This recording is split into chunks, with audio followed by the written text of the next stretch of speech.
Hello बच्चों, कैसे हैं आप सब लोग। Myself Amit Mahajan and I welcome you all on this incredible platform of Physics Wallah. तो बेटा, आज हम स्टार्ट करेंगे some basic concepts of chemistry में। दैट इज टुडेज गोल्स क्या है, relative atomic mass, absolute atomic mass, gram molecular mass. मैंने atoms लिखे हैं। एक्चुअली जब तक क्लास एंड होगी आप रिलेटिव मॉलिक्यूलर मास भी पढ़ चुके होंगे, एब्सोल्यूट मॉलिक्यूलर मास भी पढ़ चुके होंगे, ग्राम मॉलिक्यूलर मास भी पढ़ चुके होंगे, एटम भी, मॉलिक्यूल भी, सिमिलरली आयनिक भी, रिलेटिव आयनिक मास, एब्सोल्यूट आयनिक मास और ग्राम आयनिक मास। ठीक, मैं आप सबसे ये उम्मीद जरूर कर रहा हूं कि आप लोगों ने जो हमारी लास्ट क्लास ली थी उसके नोट्स जरूर बनाए होंगे, उसको रिवाइज जरूर किया होगा। ठीक है, और उसी के बिहाफ पे हम आगे बढ़ रहे हैं। ठीक है, चलिए बात करना शुरू करते हैं। ठीक है, क्या कल हमने बात करी थी एटम्स के बारे में? यस, ठीक है। आज हमारा सबसे पहला टॉपिक है एटॉमिक मास। एटम्स बहुत छोटे छोटे होते हैं। हाँ सर, सबको पता है। मतलब कि अगर आप कंसिडर कर ले, मेरे हाथ में एक घर में पाया जाने वाला कॉमन एक स्पाइस है जिसे आप लौंग बोलते हैं। ठीक है भाई, इसके भी अंदर मॉलिक्यूल्स होंगे, मॉलिक्यूल्स के अंदर एटम्स होंगे। ये जो मैंने एक लौंग पकड़ रखा है अपने हाथ में, इसके अंदर ही पता है कितने एटम्स होंगे? अरबों खरबों से भी ज्यादा, अरबों खरबों से भी ज्यादा। ठीक है, मैं ऐसा करता हूं, मान लेता हूं 1 करोड़ है। मान, वैसे अरबों खरबों से भी ज्यादा, बट ऐसे बताने के लिए क्या मान लेता हूं, ये 1 करोड़, इसके अंदर 1 करोड़ एटम्स है। ठीक, मुझे इसका मास फाइंड आउट करना है। क्या फाइंड आउट करना है? मास। सर मास फाइंड आउट करना कौन सी बड़ी बात है?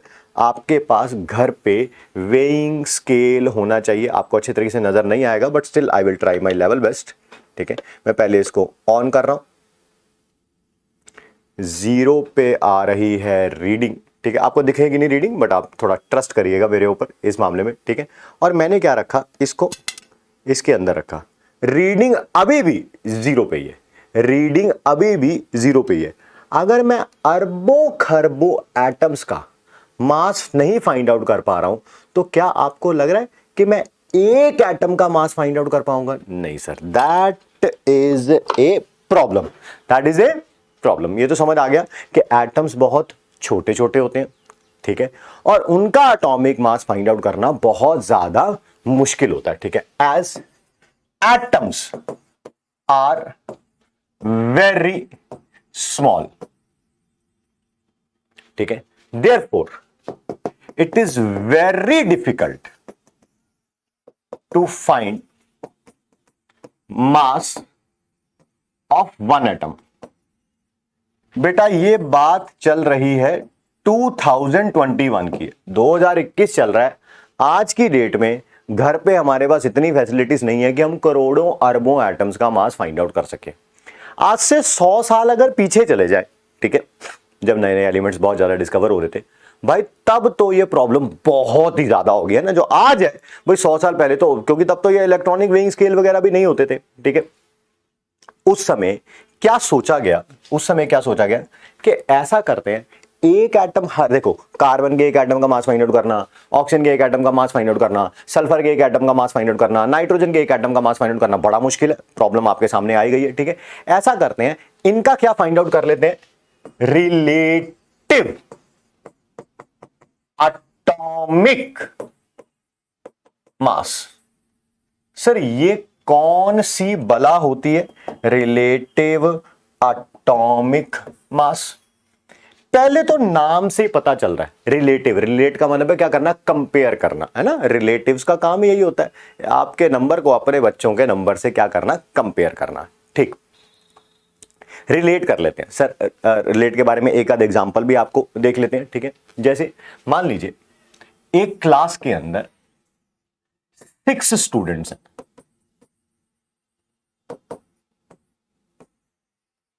ए बी सी डी ई और F. A B C D E F. इन सबका मास कुछ इस प्रकार है, 20 kg, 40 kg, ये तो कुछ ज्यादा ही बच्चों वाला वेट है बट चलो कंपेयर करना है, 60 kg, 80 kg, 100 kg और ये है 120 kg। आपको उनके मास तो पता चल ही रहे हैं, ठीक है। कोई कहे कि इनके मास को आपस में कंपेयर करो, है ना, रिलेट करो, कंपेयर करो, तो आप स्टैंडर्ड किसे मानोगे? चूज, जिस पे कंपैरिजन करना है तो एक को स्टैंडर्ड मान लेते हैं, उससे ज्यादा या कम बताया जाता है ना। जैसे आपकी फैमिली में भी किसी पर्सन के क्लास 12th बोर्ड में, ठीक है, आए होंगे कुछ 95%, तो उसको स्टैंडर्ड मान लेते हैं, लोग फिर उससे कंपैरिजन करते हैं, भाई उससे 2% ज्यादा आए हैं, 2% कम आए हैं या जो भी है, ठीक है। सिमिलरली क्या आपको पता है कंपैरिजन करना है अगर 6 के मास का, डोंट यू थिंक सो कि this one would be a better method? क्यों सर? आप देखो बी का मास ए के कंपैरिजन में डबल है, सी का मास ए के कंपैरिजन में ट्रिपल है। मैं ऐसे बोल सकता हूं बी इज ट्वाइस हैवी, 2 गुना भारी है as compare to A. C is 3 times heavy as compare to A. D is 4 times heavy as compare to A. E is 5 times heavy as compare to A और F is 6 times heavy as compare to A. Sir क्या problem है अगर मैंने reference B ना ए ना choose करके सी choose कर लिया? देखो बड़ा अजीब सा आएगा, बहुत अजीब सा लगेगा। ऐसे लिखना पड़ेगा, सी स्टैंडर्ड है, फाइंड आउट कर रहे हैं ए का। क्या लिखना पड़ेगा कि ए जो है वो सी से 1/3 है ना। ए जो है वो सी से 1/3 है। 1/3 कोई बहुत अच्छा मतलब कि ऑप्शन नहीं है ना। कोई कहना 2 गुना, 3 गुना, 4 गुना, 5 गुना, थोड़ा अच्छा लगता है बोलने में भी ना। हाँ यार, कंपैरिजन हो रहा है किसी चीज से, ठीक है। 1/3 बोल देना। इसके कंपैरिजन में क्या बोल दूंगा? सी स्टैंडर्ड है, बी से कंपेयर कर रहे हैं, क्या मैं ऐसे बोलूंगा कि मास, रिलेटिव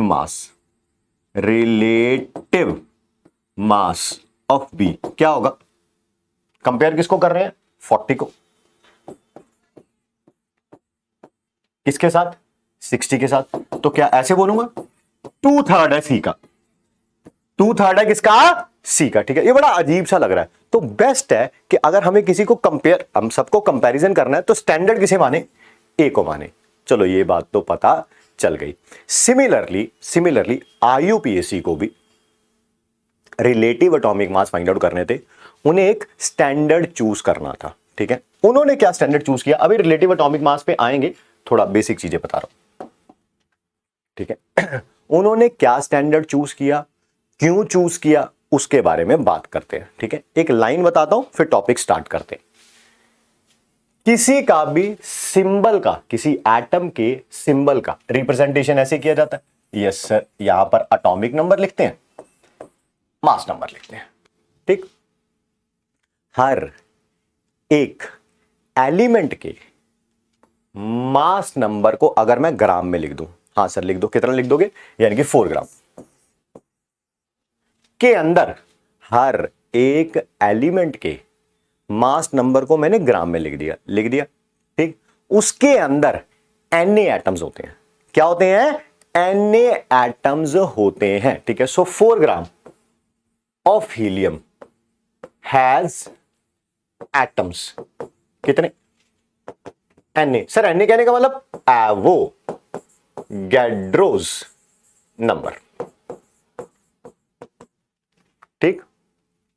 अगर मैं ऐसे कहूं, ये रहा बेटा ऑक्सीजन 8, 16 मास नंबर 16, ग्राम में लिख दिया 16 gram of oxygen has atoms कितने? That is Na,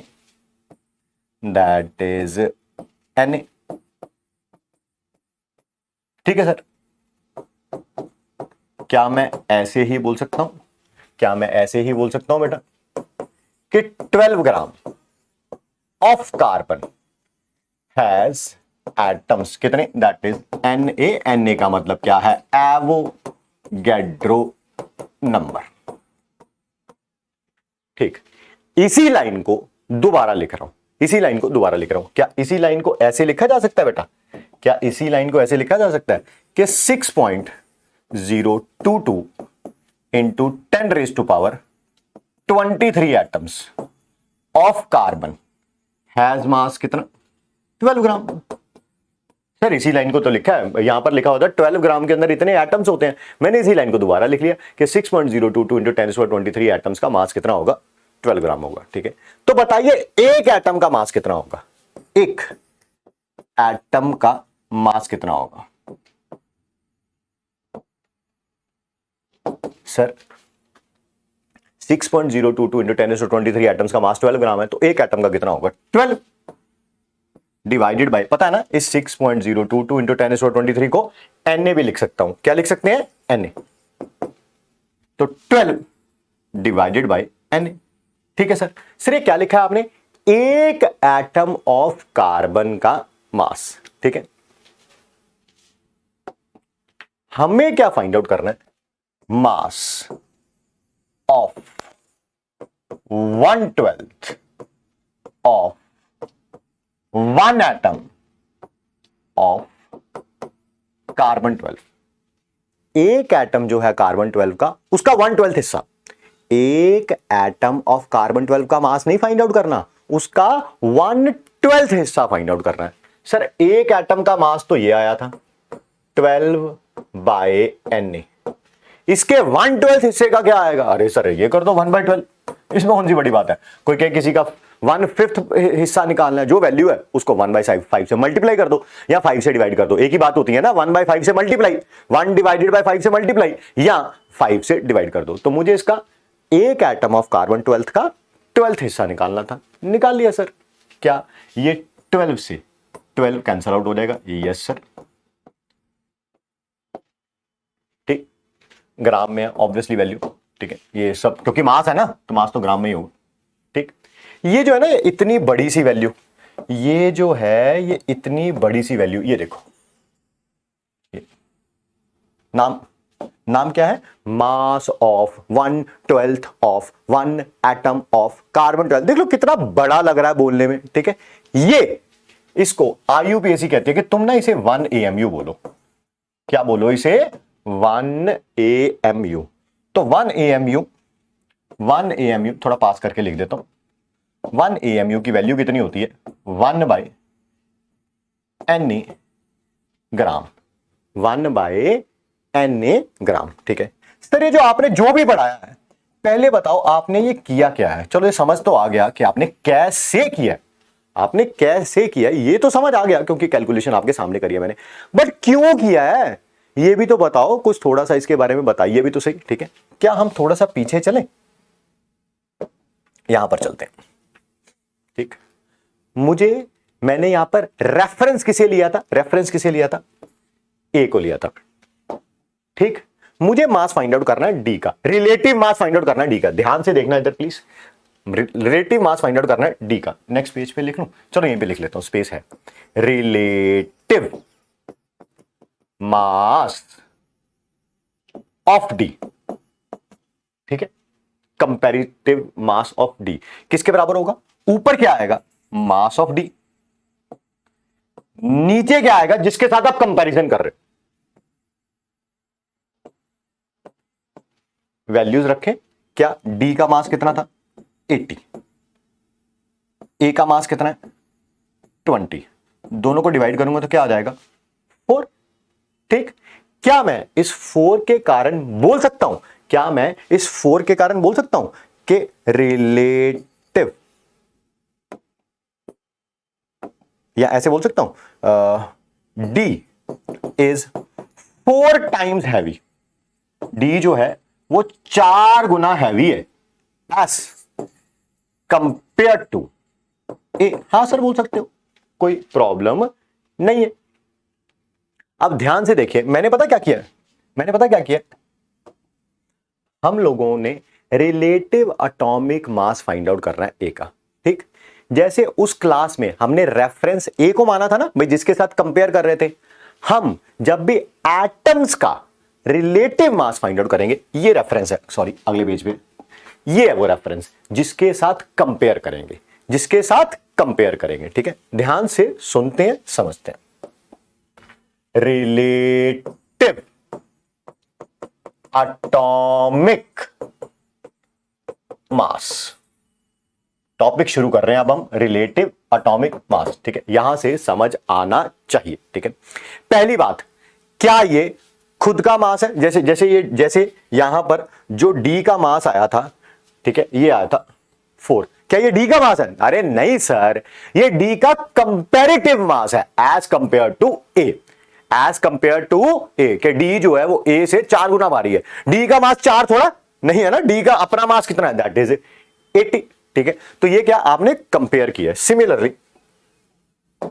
similarly relative atomic मास क्या है? खुद का मास नहीं है, ये क्या है? रिलेटिव मास है। ठीक है सर, कितने एटम्स का? कितने एटम? भाई एक एटम का रिलेटिव मास है ये, जो भी आप फाइंड आउट करोगे अभी, 5 का है, 10 का है, एक एटम का। ठीक, ध्यान से देखना, अभी अभी हम लोगों ने रिलेटिव मास डी का फाइंड आउट किया था। ऊपर डी का मास रखा था, नीचे रखा था जिससे आप कंपेयर कर रहे थे मास ऑफ ए। मैं सिमिलरली यहां पर भी रिलेटिव एटॉमिक मास को शॉर्ट फॉर्म में आरएएम में लिखूंगा, शॉर्ट फॉर्म में आरएएम में लिखूंगा। तो रिलेटिव एटॉमिक मास हमें जिसका भी फाइंड आउट करना है, ऊपर तो उसका मास, जैसे मुझे डी का फाइंड आउट करना था, ऊपर मैंने उसका मास रखा था डी का, नीचे क्या रखा था? जिसके साथ आप कंपेयर कर रहे थे। उस क्लास में किससे कंपेयर कर रहे थे? ए से। यहां पर किससे कंपेयर करेंगे? ये आईयूपीएससी ने डिसाइड किया है। ठीक है, किससे? Mass of 1/12 of 1 atom of carbon 12। अरे ये बोलने में बहुत बड़ा लग रहा है ना, मास ऑफ 1 एटम ऑफ कार्बन 12। ठीक है, आईयूपीएससी ने कहा तुम इतना बड़ा नाम मत बोला करो, इसको बोल दिया करो तुम 1 AMU। क्या बोल दिया करो? 1 AMU। ठीक है, इसी को नेक्स्ट पेज पे लिख रहा हूं। मान लो मुझे relative atomic mass find out करना है हीलियम का, तो सर कैसे करेंगे? ऊपर आएगा मास of 1 atom of helium divided by, कैसे किया था? रिलेटिव मास ऑफ डी, ऊपर मास डी का, नीचे जिसके साथ कंपैरिजन कर रहे थे। कंपैरिजन किसके साथ कर रहे हैं हम? आईयूपीएससी ने डिसाइड किया 1 AMU से। ठीक है सर, इसकी वैल्यू कितनी आएगी? इसकी वैल्यू कितनी आएगी? सिंबल्स कुछ हद तक पता होंगे, नहीं पता होंगे कोई टेंशन नहीं है, क्वेश्चन के अंदर सिंबल्स गिवन होते हैं आप लोगों को। ठीक है, जो भी ये वैल्यू आएगी, जो भी ये वैल्यू आएगी बस वही लिख देना, यानी कि कितनी? 4। ठीक, जो ये मास नंबर की वैल्यू आएगी वही लिख देना, दैट इज 4। क्या मतलब हुआ इसका? जैसे वहां पर हमने रिलेटिव मास डी का फाइंड आउट किया था, ऊपर मास डी का रखा था, नीचे ए का रखा था, ऊपर 80 आया था, नीचे 20 आया था, वैल्यू कितनी आई थी? 4। तो हमने पता क्या बोल दिया था कि डी जो है वो ए से 4 गुना भारी है। यहां पर भी ये वैल्यू कितनी आई? 4। तो मैं क्या बोल दूंगा? 1 atom of helium is 4 times heavy as compared to 1 AMU।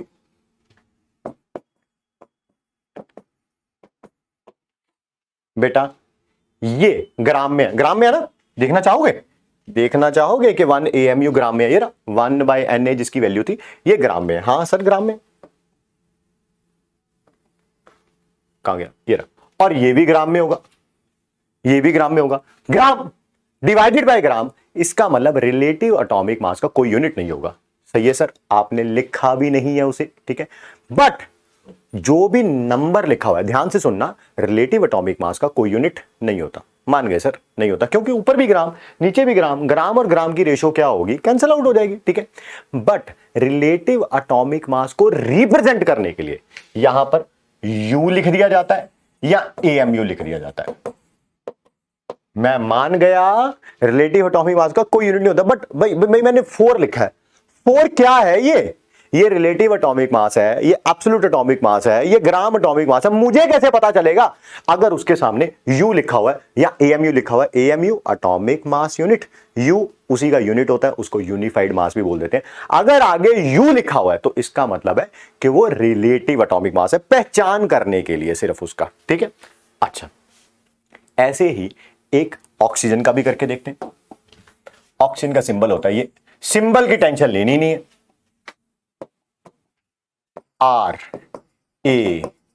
RAM of oxygen, that is mass of one atom of oxygen divided by mass of one AMU, या सिंपल 1 AMU भी लिख सकता हूं। सर इसकी वैल्यू कितनी आएगी? मैंने बोला ये जितना भी इसका मास नंबर दे रखा है इसी को लिख दो। लिख दिया सर 16। सर 16 क्या लिखें? वैसे तो रिलेटिव एटॉमिक मास का कोई यूनिट होता नहीं है, बट ये दिखाने के लिए कि भाई ये रिलेटिव एटॉमिक मास, ये पता चले कोई इसको एब्सोल्यूट एटॉमिक मास बोलने लगे, कोई इसको ग्राम एटॉमिक मास बोलने लगे, इसी कारण हम इसको यहां पर U लिख देंगे या 16 AMU लिख देंगे। क्या मेरे बच्चे मैं इसको ऐसे बोल सकता हूं कि mass of one atom of क्या है oxygen is 16 times heavy as compare to 1 AMU। ठीक है सर, ये बात समझ आ गई। बच्चों के दिमाग में जो पहला क्वेश्चन ये समझने के बाद आ रहा होगा, मैं सारे क्वेश्चन एड्रेस करूंगा क्योंकि मुझे पता है क्या क्या क्वेश्चन बच्चों के दिमाग में आएंगे। पहला क्वेश्चन, सर IUPAC ने इसे ही क्यों चूज किया? Mass of 1/12 of one atom of carbon 12, इसी से कंपैरिजन करना क्यों किया? है ना, ऐसा कर लेता IUPAC mass of 1/16 of one atom of oxygen 16, है ना, या ऐसा कर लेता मास ऑफ 1 एटम ऑफ हाइड्रोजन, ठीक है, कुछ ऐसा कर लेता, है ना। इसी से कंपैरिजन क्यों किया? उसका आंसर मैं बता चुका हूं, लिखवा अभी रहे हैं, बता चुका हूं, लिखवा अभी रहे हैं। देखना जरा अभी कोई ये पूछे, हमने इन 6 स्टूडेंट्स का रिलेटिव मास फाइंड आउट करना था, आपने स्टैंडर्ड A को ही क्यों चूज किया? मैंने बताया था अभी क्या बताया था भाई, A के कंपैरिजन में सबका अगर मास फाइंड आउट करोगे, जैसे B का रिलेटिव मास फाइंड आउट करोगे तो साफ बोलोगे भाई जो B है ना वो A से ट्वाइस हैवी है, C थ्राइस हैवी है, D 4 टाइम्स हैवी है, E 5 टाइम्स हैवी है, F 6 टाइम्स हैवी है। ठीक, गलती से अगर आप में से कोई C चूज कर लेता रिलेटिव मास, मैंने बताया था ना 2/3 हैवी है ना, 3/4 हैवी है, 5/6 हैवी है। कितना अजीब सा लग रहा बोलना, अरे ऐसे बोलो ना 2 गुना वेट है, 3 गुना वेट है, 4 गुना वेट है, 5 गुना, कुछ समझ आता है उसकी ना, कुछ ग्रेविटी लगती है। ठीक है, ये क्या कि वो ये चीज इससे 1.34 टाइम्स हैवी है, अरे बड़ा अजीब सा लग रहा है यार, कुछ ट्वाइस होता, थ्राइस होता, बड़ा अच्छे तरीके समझ आता। तो क्या आपको समझ आ गया कि हमने इसी को इसी को कंपैरिजन के लिए क्यों चूज किया? क्योंकि इसका मास और बाकी एटम्स का मास, बाकी एटम कहने मतलब hydrogen, helium, lithium, beryllium, boron, carbon, बाकी, ठीक है, उनसे अगर कंपेयर करोगे तो वैल्यू जो है ये देखो इसमें आएगी, देख रहे हो 4 टाइम्स आ रही है, 4 गुना भारी है, 16 टाइम्स आ रही है, 16 टाइम्स हैवी है। ठीक है, कुछ ऐसी वैल्यू आएगी, फ्रैक्शनल वैल्यूज नहीं आएगी कि पता चले यहां पर आने 1 AMU कुछ और रख लेते जो आपके दिमाग में आ रहा है कि 1 एटम ऑफ हाइड्रोजन रख लेते, तो यहां पर पता चले, एक एग्जांपल देने के लिए बता रहा हूं, 23.79 आ जाता। अब यार 23.79 हैवी, बड़ा अजीब सा लग रहा है। ठीक है, सो Y IUPAC has chosen 1/12 of one atom of carbon 12 as reference. ठीक है, कंपेयर करने के लिए क्या बताया, जब भी इसके साथ कंपैरिजन करोगे तो बाकी एलिमेंट्स का मास वो इंटीजर में आएगा, 2 गुना भारी, 3 गुना भारी, 4 गुना भारी, 8 गुना भारी, कुछ इस तरह से आएगा। ठीक है, एज ये क्वेश्चन रहा और ये रहा answer, because by comparing it with 1/12 of one atom of carbon 12, it gives it gives integral values, integer वाली वैल्यूज देगा। ठीक है, कोई फ्रैक्शनल वैल्यूज नहीं देगा, 3/4 5/6 नहीं देगा। पहला पॉइंट क्लियर हो गया। ठीक,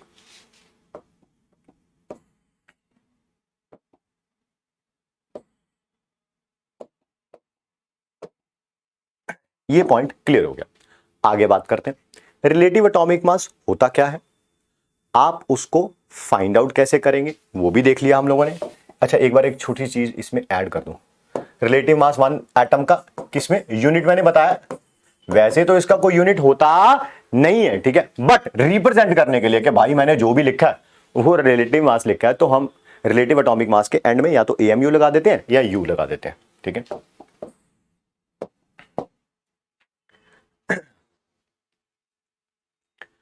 अब देखते हैं एक टर्म है। ठीक है, पहले क्लास वाले से समझा दें, मेरे ख्याल से क्लास वाले समझा देंगे ना तो आपको ज्यादा अच्छा रहेगा। हम यहां पर रेफरेंस मटेरियल चेंज कर रहे हैं। जैसे इसी को मैं अगले पेजेस पे लिख रहा हूं, अगले पेजेस पे लिख रहा हूं, क्लास वही है बेटा। क्लास में कौन कौन बच्चे थे, ए था, बी था, सी था, डी था, ई था और एफ था। ए का ये सब पता है आपको।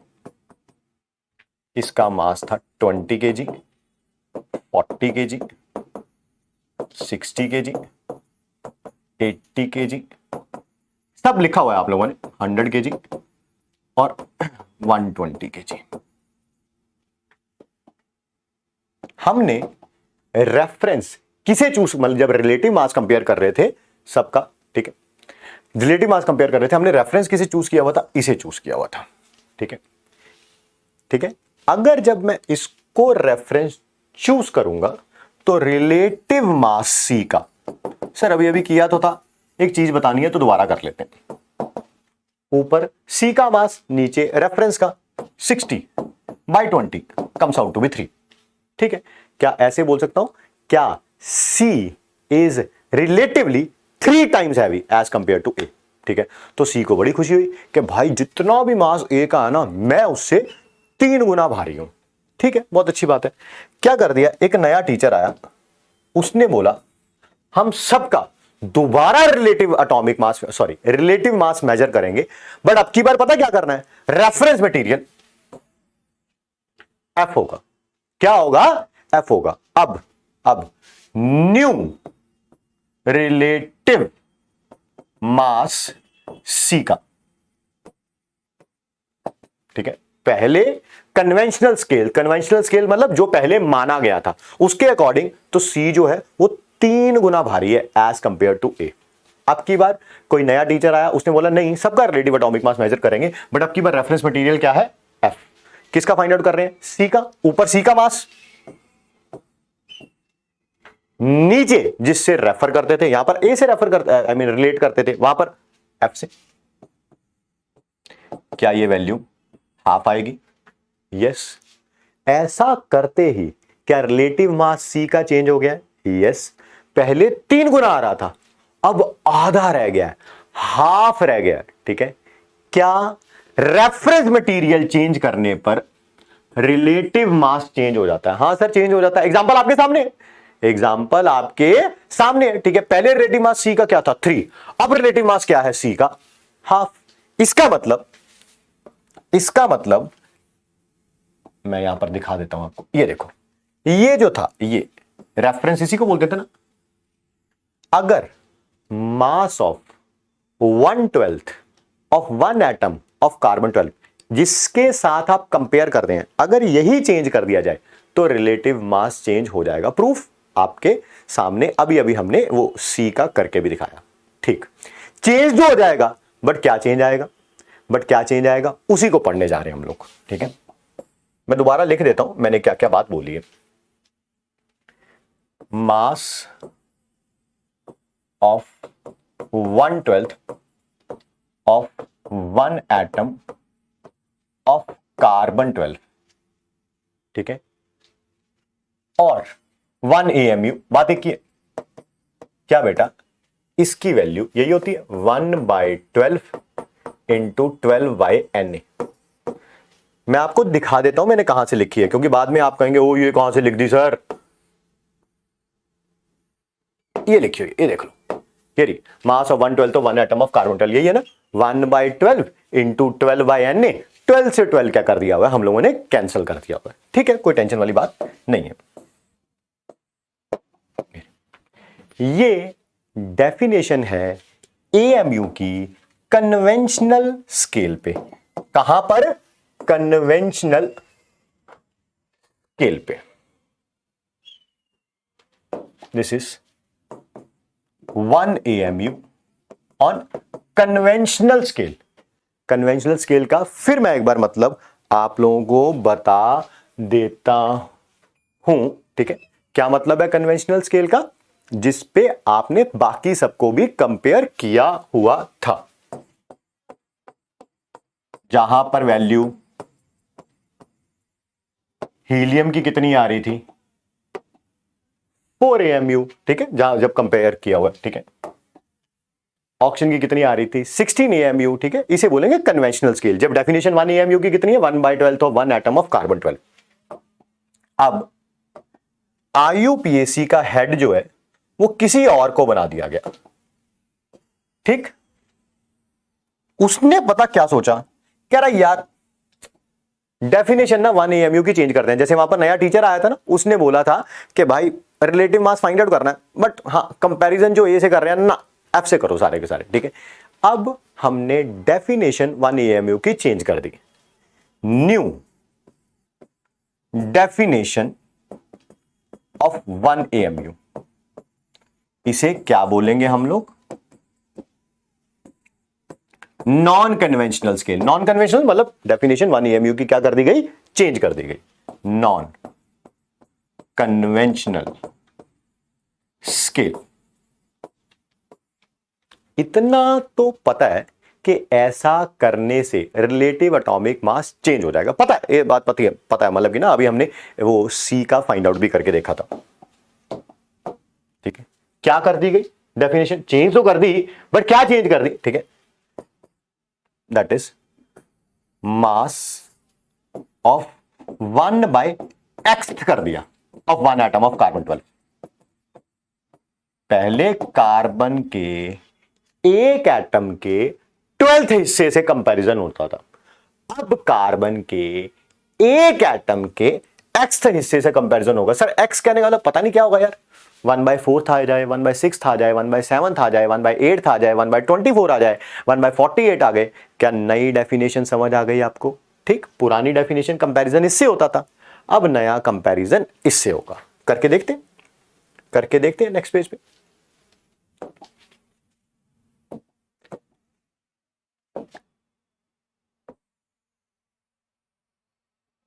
बेटा इधर लिख रहा हूं मैं, नजर आ जाएगा, हाँ नजर आ जाएगा बच्चों को। RAM on conventional scale.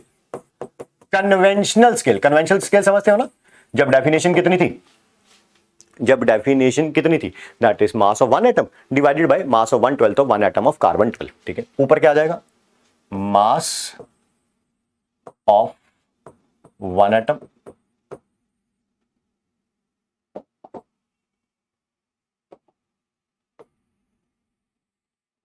Divided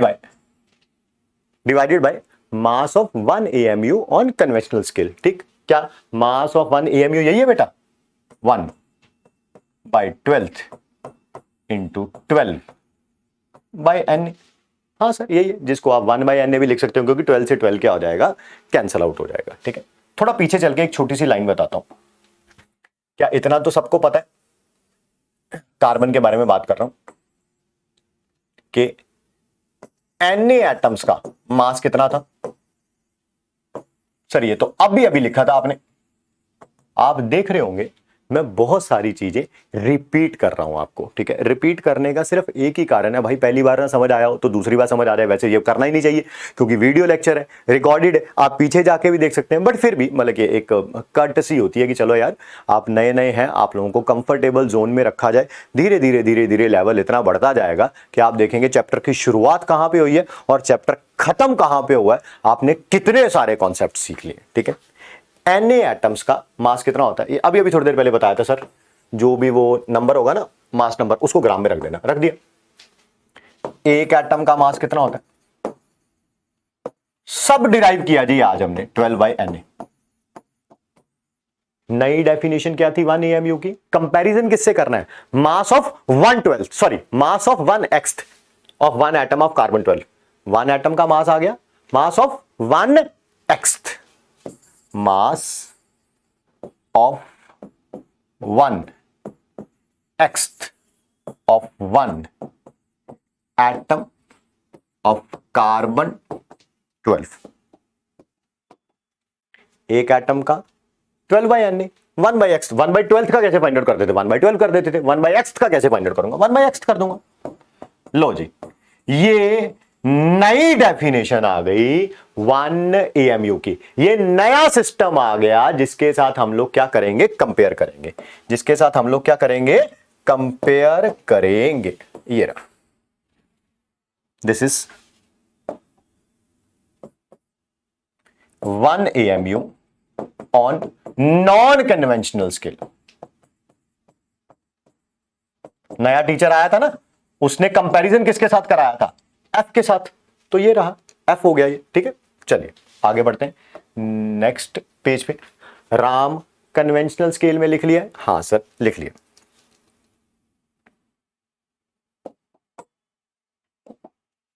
मैं लिख रहा हूं, पेन चेंज कर ले, हाँ यार, Ram on non conventional scale.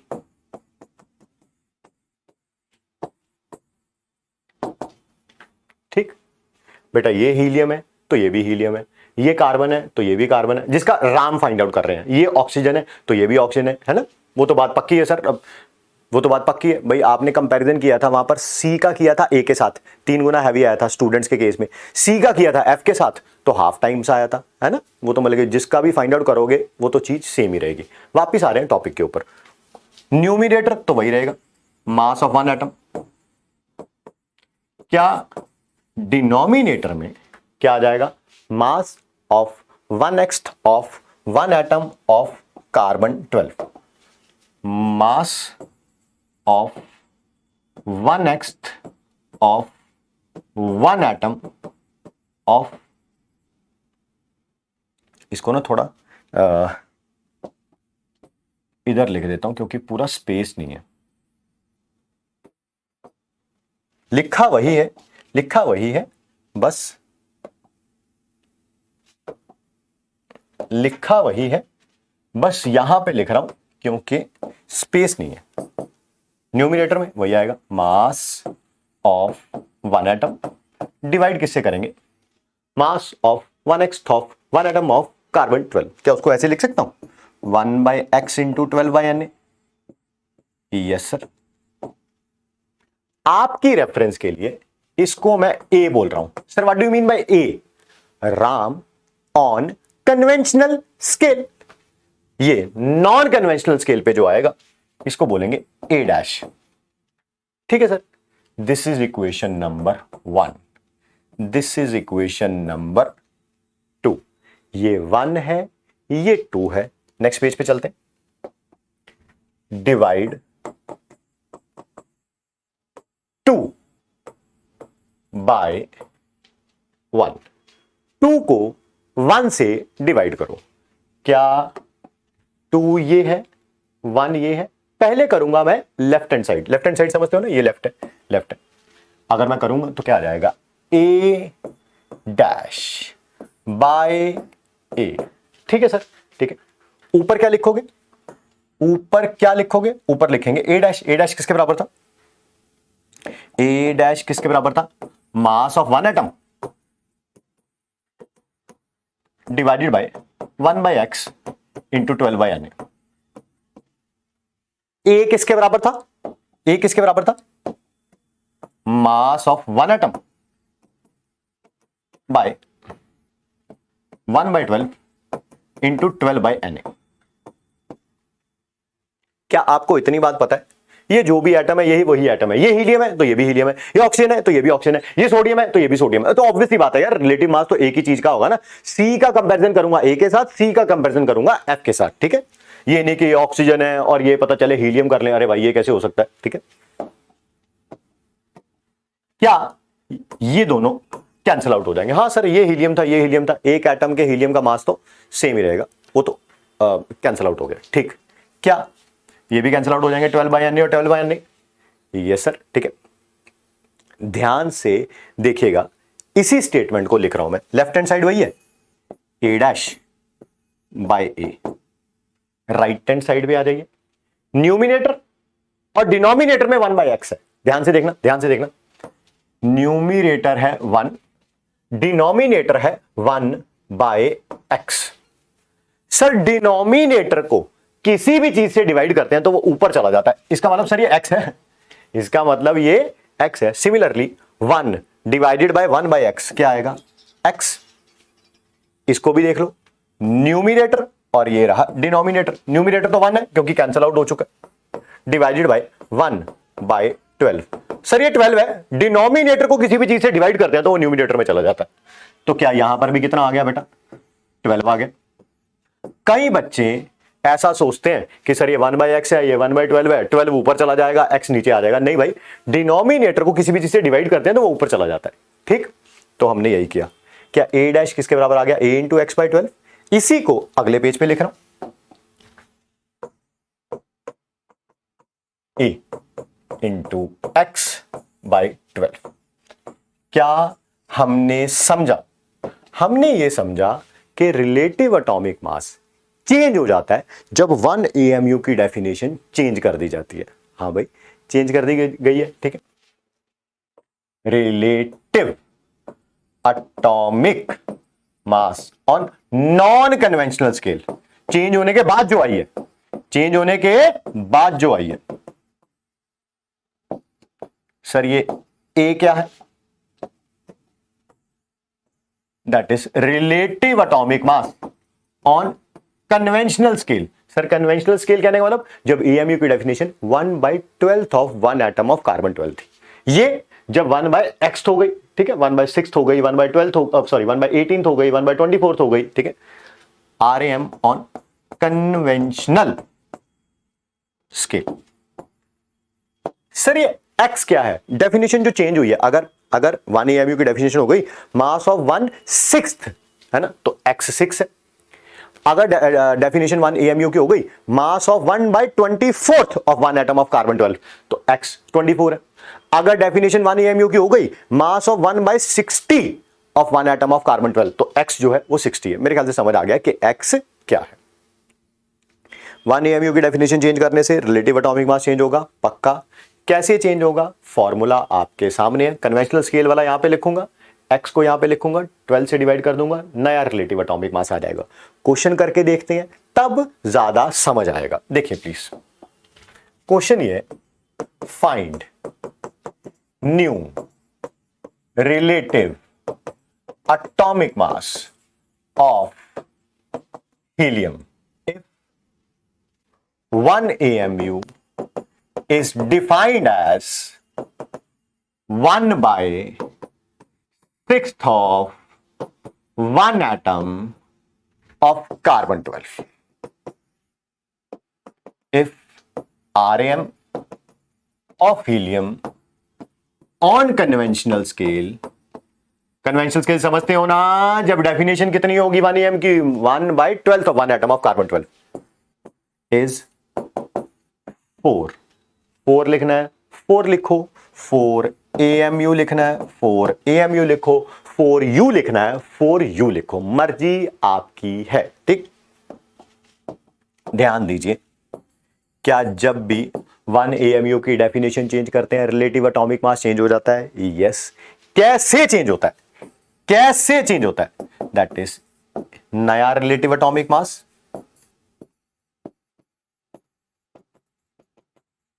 जितना कन्वेंशनल स्केल पे था multiplied by x/12, multiplied by x/12।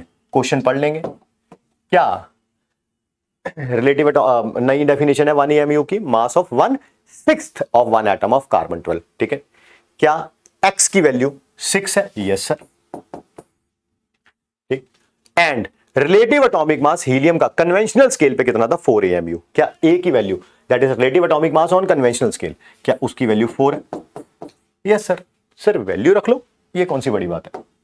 a dash a into x by 12। Sir फिर दोबारा लिख दिया आपने, कोई बात नहीं। a कितना था? 4, x कितना था? 6।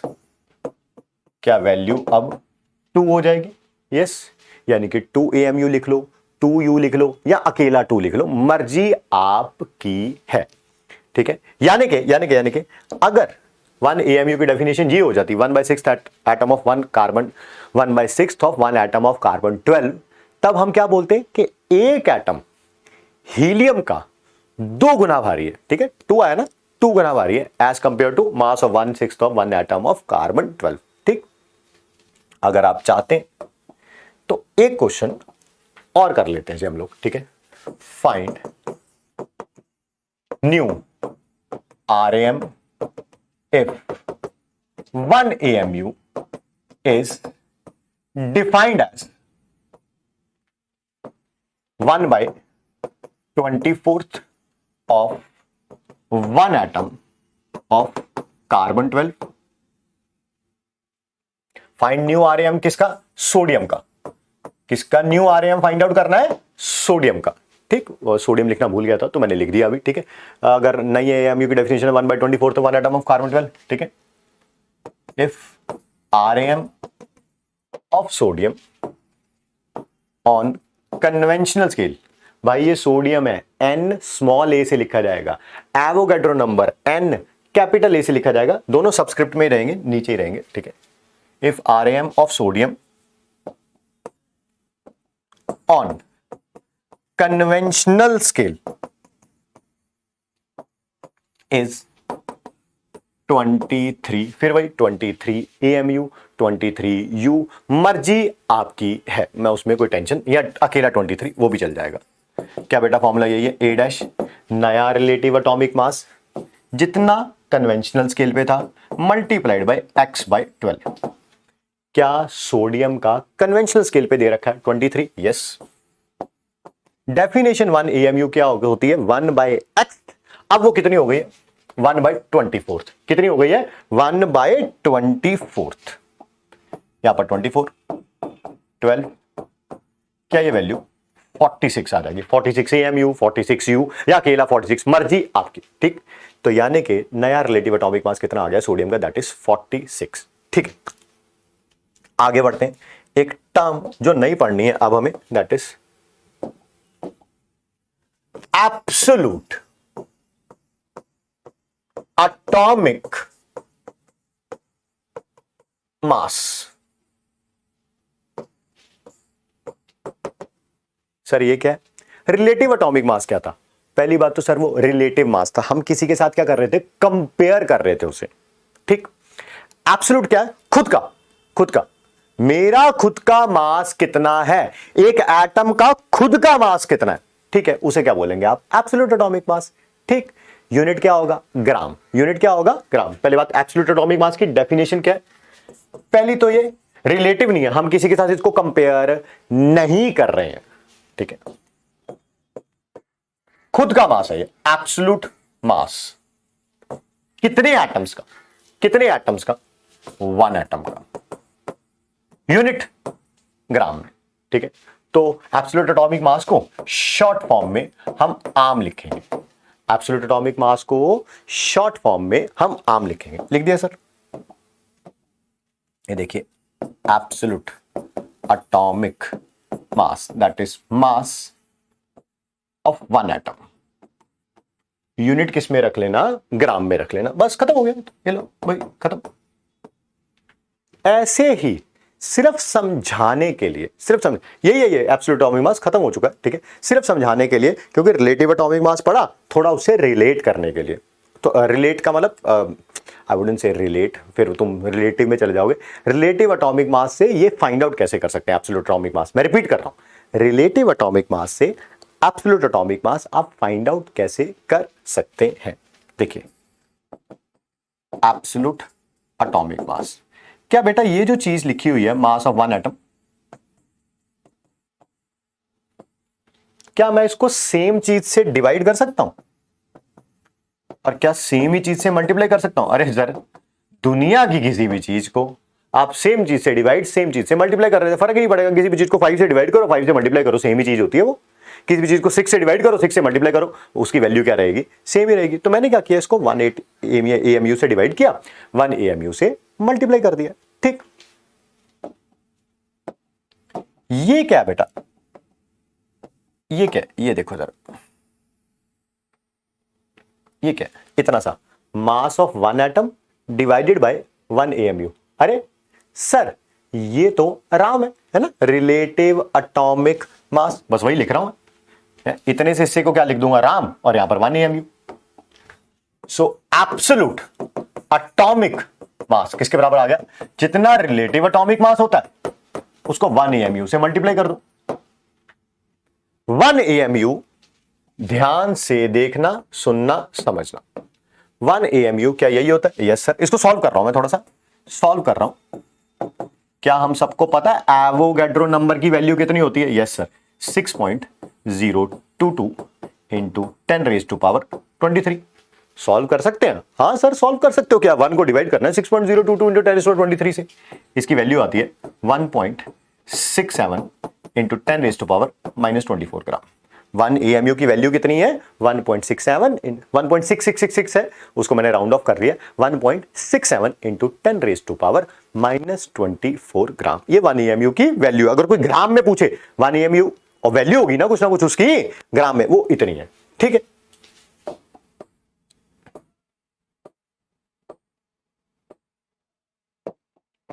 क्या हो गया? आम किसके बराबर हो गया? Ram into 1 AMU। यूनिट किस में रखना है? ग्राम में। वो अपने आप आ ही जाएगा। 1 AMU की वैल्यू रखोगे 1.67 इंटू 10⁻24 ग्राम, तो आ गया भाई यूनिट, अपने आप ग्राम में आ ही गया। कोई टेंशन वाली बात नहीं। अब देखो जरा, मान लो हमें हीलियम के एक एटम का, हीलियम के एक एटम का absolute atomic mass find out करना है। सर अभी अभी थोड़ी देर पहले आपने relative atomic mass find out करना सिखाया था। क्या करते थे? ये जो भी मास नंबर होता था इसको AMU में रख देते थे, या विदाउट ऐसे भी रख दो, सिंपल 4 रख दो, 4U रख दो, 4 AMU, मतलब सबका क्या है सेम। मैंने 4 रख दिया। ठीक सर, मुझे absolute atomic mass find out करना है हीलियम का, कि एक एटम ऑफ हीलियम का अपना कितना मास होता है। ये तो आपने कंपेयर किया था मास ऑफ 1 एटम ऑफ कार्बन 12 से। ठीक है, mass of 1/12 of 1 atom of carbon 12 से कंपेयर किया था। बट खुद का मास कितना होगा? ठीक है, वो किसके बराबर होगा? जितना राम आया है हीलियम का, उसको मल्टीप्लाई कर दीजिए 1 AMU से। भाई कर देंगे। राम ऑफ हीलियम कितना है? 4 लिख दिया। 1 AMU की वैल्यू कितनी है? अभी अभी कैलकुलेट करिए, जस्ट अभी अभी, दैट इज 1.67 इंटू 10⁻24 ग्राम। ठीक है, ये एक एटम ऑफ हीलियम का खुद का मास है, खुद का। ठीक है, कंपेयर नहीं किया अब की बार हमने। क्या एक और एग्जांपल ले सकते हैं यहां पे? यस सर, ये रहा oxygen. 16 RAM of oxygen find out करना, that is RAM of oxygen conventional scale into 1 AMU। RAM किसके बराबर होता है? RAM into 1 AMU। क्या मैं ऐसे बोल सकता हूं? राम कितना आएगा? फिर वही सर, इसको लिख दो बस, 16। 1 AMU कितना आएगा? 1.67 इंटू 10⁻24 ग्राम। किलोग्राम में करना चाहते हो तो 1000 से डिवाइड कर देना, 1000 से डिवाइड कर देना। 1000 से डिवाइड करोगे तो 10⁻24 की जगह 10⁻27 आ जाएगा। बट हम लोग जनरली ग्राम में करते हैं। वापिस आते हैं। अब यहां पर इसे देखिए प्लीज, कहां गया कहां गया कहां गया बेटा, ध्यान से देखना। सी के बारे में बात हो रही है। ठीक है, सॉरी। अब देखिए, सी के बारे में बात हो रही है। सी का पहले हमने रिलेटिव मास कंपेयर किया था एज कंपेयर टू ए, याद है ना? 3 टाइम्स आया था। Yes sir. नया टीचर आया, उसने कहा सबके रिलेटिव मास फाइंड आउट करेंगे, सी तेरा भी फाइंड आउट करेंगे दोबारा, बट अब की बार तुझे कंपैरिजन कर रहे हैं हम एफ के साथ, ठीक है। एफ के साथ कंपैरिजन करने पर उसका मास आया, रिलेटिव मास आया सी का, नया रिलेटिव मास आया सी का हाफ। ऐसा करने से पहले कंपैरिजन ए के साथ किया सी का, फिर एफ के साथ किया सी का, क्या ऐसा करने से इसका एब्सोल्यूट मास चेंज हुआ? रिलेटिव तो चेंज हुआ, पहले रिलेटिव 3 था, फिर क्या आया हाफ, ठीक है। क्या एब्सोल्यूट खुद का मास चेंज हुआ? अरे यार मेरा मास तुम किसी लकड़ी के टुकड़े से कंपैरिजन करो, लोहे के टुकड़े से कंपैरिजन करो, आपसे कंपैरिजन करो, रिलेटिव मास अलग अलग होगा, बट मेरा खुद का मास क्या आपसे कंपेयर करने से क्या चेंज हो जाएगा? नहीं। मेरा जितना बॉडी का मास होगा, मान लेते हैं 80 केजी है, तो वो 80 केजी ही रहेगा यार, ठीक है। हाँ, मुझे आप किसी लकड़ी के टुकड़े से कंपैरिजन करोगे जिसका मास 20 केजी है, तो आप ये कह सकते हो कि सर आप वो उस लकड़ी के टुकड़े से 4 गुना हैवी हो, ठीक। मान लो आपने किसी लोहे के टुकड़े से कंपैरिजन किया, उस लोहे के टुकड़े का मास 40 केजी है, तो आप ये मुझे कह सकते हो कि सर आप उस लोहे के टुकड़े से 2 टाइम्स हैवी हो, ठीक। मान लो आपने मुझे किसी कोई बहुत बड़ा पत्थर है और उसका मास 160 केजी है, आपने मेरा उसके साथ मास कंपैरिजन किया, तो आप कहेंगे सर आप उस पत्थर से हाफ हो, ठीक है, एज कंपेयर टू उस पत्थर के मास से आप आधे हो, ठीक है। बट ऐसा करने से मेरा खुद का मास चेंज हो जाएगा? नहीं सर, आपका मास तो 80 केजी था, 80 केजी ही रहेगा, ठीक है। क्या ये बात समझ आई आपको कि डेफिनेशन ऑफ 1 AMU चेंज करने से, डेफिनेशन ऑफ 1 AMU चेंज करने से रिलेटिव मास तो चेंज होता है, बट एब्सोल्यूट मास चेंज नहीं होता है। एब्सोल्यूट मास चेंज नहीं होता है, प्रूफ किया अभी हम लोगों ने। मैं आपको केमिस्ट्री में भी प्रूफ करके दे देता हूं, अभी तो जनरली प्रूफ किया हम लोगों ने। मैं पहले लिख लेता हूं फिर प्रूफ करता हूं। क्या? If definition of 1 AMU is change, भाई चेंज कर दी गई, ठीक है सर। कितनी चेंज कर दी गई? Is change to 1 by X of 1 atom of carbon 12, then क्या एब्सोल्यूट एटॉमिक मास चेंज होगा? आंसर है no, absolute atomic mass change नहीं होगा। सर प्रूव करके दिखाओ। ये तो आपने जनरल प्रूव किया था कि आपके मास को लकड़ी से कंपेयर कर लो, लोहे से कंपेयर, केमिस्ट्री में प्रूव करके दिखाओ ना, ठीक है, वो भी करते हैं, बट उसके लिए मुझे स्पेस चाहिए होगा। नेक्स्ट पेज पे चलें। हाँ, मैं देख देता हूं। बच्चों के दिमाग में सबसे पहला क्वेश्चन ये आ रहा होगा कि सर देखना एब्सोल्यूट एटॉमिक मास चेंज हो जाएगा। पता क्यों सर? पता क्यों सर? ये देखो, क्या ये चेंज होगा डेफिनेशन ऑफ 1 AMU को करने से? क्या करने से? 1/12 की जगह 1/x करने से ये चेंज होता था ना सर।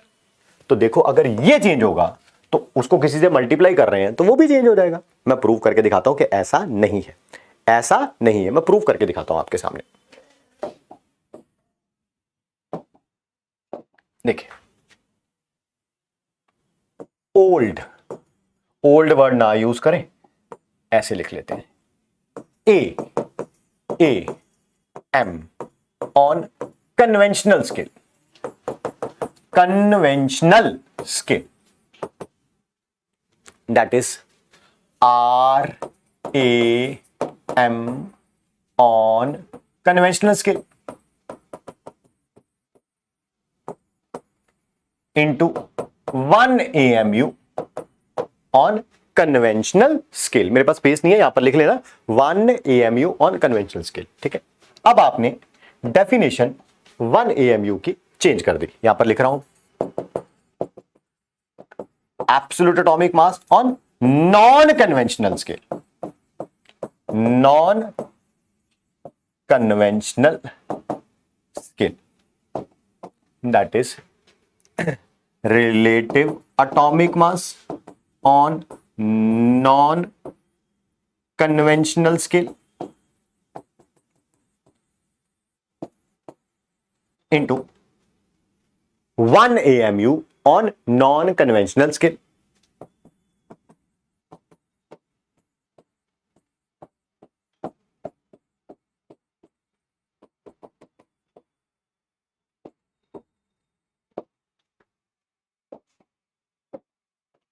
देखिए प्लीज बेटा, इसकी वैल्यू लिख रहा हूं राम ऑन कन्वेंशनल स्केल। क्या राम ऑन कन्वेंशनल स्केल यही होता था, ऊपर मास ऑफ वन एटम, नीचे आता था 1/1 AMU आता था। ऑब्वियसली राम क्या होता है, मास of one atom divided by 1 AMU।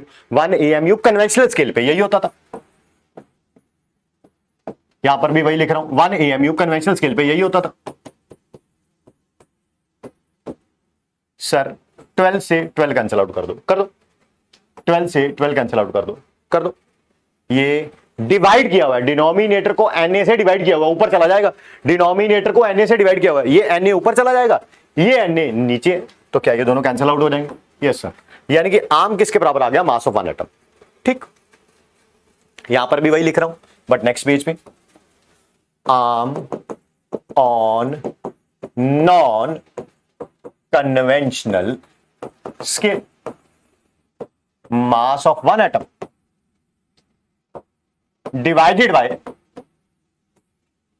देखो RAM on non conventional scale किसके बराबर होगा, mass of one atom divided by, जो भी डेफिनेशन कर दी आपने 1 AMU की, जो भी डेफिनेशन कर दी आपने 1 AMU की, 1/x इंटू 12/Na। यहां पर sorry 1 AMU on non conventional scale, that is 1/x into 12/Na। ठीक, क्या बेटा 12/Na, ये 12 नीचे है, ये 12 ऊपर है, कैंसिल आउट हो जाएगा। ये डिनोमिनेटर में है, वो न्यूमिनेटर में, कैंसिल आउट हो गया। यहां पर डिनोमिनेटर में आपने 1/Na लिखा हो, बट Na से डिवाइड किया हुआ, ऊपर चला जाएगा, ये कैंसिल आउट हो जाएंगे। ये वाला Na ऊपर, ये वाला Na नीचे। सिमिलरली आपने x से डिवाइड किया हुआ डिनोमिनेटर को, ये x ऊपर चला जाएगा, यहां आ जाएगा, ठीक है, और ये वाला x नीचे। क्या ये दोनों भी कैंसिल आउट हो जाएंगे? यस। तो देख रहे हो क्या आम पे कोई फर्क पड़ा है? क्या आम पे कोई फर्क पड़ा है? आंसर है नो। वो पहले भी मास ऑफ वन एटम था, अब भी वो मास ऑफ वन एटम ही है। देख रहे, आम पहले क्या था, मास ऑफ वन एटम, यही है ना। इसको सॉल्व करने के बाद मास ऑफ वन एटम, 1 AMU की डेफिनेशन चेंज करने के बाद भी आम पर कोई भी फर्क नहीं पड़ा। वो तो हमने अपना, जब मैंने अपना वेट जो कंपेयर किया था लकड़ी के साथ या लोहे के साथ, तब भी कहा था, ठीक है, बट हमने प्रूफ भी कर दिया, क्योंकि बच्चों के दिमाग में ये क्वेश्चन आता ही आता है जी। ये देखो, ये था वो क्वेश्चन कि आम तो राम इंटू 1 AMU होता है, ये राम बदलेगा तो आम भी बदलेगा। तो मैंने उसको प्रूफ करना था, मैंने उसको प्रूफ कर दिया है। आपको क्या ये प्रूफ याद रखना है? नो। आपको क्या ये प्रूफ याद रखना है? नो। कॉपी में लिखना जरूर है, क्योंकि हो सकता है आज से 6 महीने बाद भूल जाओ, तो कम से कम कॉपी में लिखा होगा तो आप उसे देख सकते हैं, ठीक है। आपको सिर्फ ये लाइन याद रखनी है, ये कि अगर डेफिनेशन 1 AMU की चेंज भी कर दी जाए, क्या चेंज कर दी, 1/x कर the of 1 atom of carbon, तो आम में चेंज नहीं आएगा, आम में चेंज नहीं आएगा। ठीक है जी, आगे बढ़ते हैं। अब बात करेंगे हम ग्राम एटॉमिक मास। सर ये इसको शॉर्ट फॉर्म में GEM लिखते हैं। सर ये क्या होता है? पहली बात तो बताओ सर, ये रिलेटिव मास है कि एब्सोल्यूट मास है? रिलेटिव का मतलब होता है किसी के साथ कंपेयर कर रहे हो, या खुद का मास है? ये खुद का मास है, यानी कि ये एब्सोल्यूट मास है। ठीक है सर। सर कितने एटम्स का है ना? एब्सोल्यूट मास तो AM भी था, वो कितने एटम का मास था? वो एक एटम का मास था। ये कितने एटम्स का मास है? ये Na एटम्स का मास है। कितना? Na एटम्स का। एब्सोल्यूट मास कितने एटम्स का? Na एटम्स का। तो सर इसकी तो डेफिनेशन ही बड़ी आसान हो गई, इसका फॉर्मूला भी बड़ा आसान हो गया। क्या करना है? गाम कैसे फाइंड आउट करेंगे? गाम कैसे फाइंड आउट करेंगे? ठीक है, जितना एक एटम का एब्सोल्यूट मास आएगा, है ना, ये एक एटम का एब्सोल्यूट मास हो गया, उसको Na से मल्टीप्लाई कर दो, यूनिट इसका भी ग्राम में ही है, उसको Na से मल्टीप्लाई कर दो, Na एटम्स का मास आ जाएगा। भाई एक चॉकलेट 5 रुपए की आती है, ठीक है, तो बताओ 10 कितने की आएंगी? 5 इंटू 10 कर दो, सिमिलरली 50 आ जाएगा। यहां पर भी ऐसा ही है, एक एटम का मास निकाल लिया हमने एब्सोल्यूट मास, उसको Na से मल्टीप्लाई कर दिया, तो हमें Na एटम्स का मास पता चल गया। कोई प्रॉब्लम नहीं है इसमें, ठीक है सर। क्या बेटा मैं आम की जगह, क्या मैं आम की जगह राम इंटू 1 AMU लिख सकते हैं? यस सर, ठीक है। सब कुछ कन्वेंशनल स्केल के बारे में बात हो रही है सर। नॉन कन्वेंशनल होता तो GAM और नॉन कन्वेंशनल स्केल RAM और नॉन कन्वेंशनल स्केल 1 AMU और नॉन कन्वेंशनल स्केल NA। अरे सर NA तो NA ही रहता है, उसमें थोड़ा कोई चेंज आता है, एवोगैड्रो नंबर की वैल्यू थोड़ा चेंज कर रहे हैं, ठीक है। तो वो इतना, ये तो हम अब कन्वेंशनल पढ़ रहे हैं, नॉन कन्वेंशनल भी पढ़ेंगे बट अभी तो कन्वेंशनल पढ़ रहे हैं, ठीक। ये भी लिख लिया हम लोगों ने। अगले पेज पे यही लाइन लिख रहा हूं, एक बार याद होगा आपको बट फिर भी एक बार पूछ लें। ये जो है ये इतना सा हिस्सा, ये 1 AMU ऑन कन्वेंशनल स्केल, क्योंकि सब कुछ कन्वेंशनल स्केल के बारे में बात हो रही है।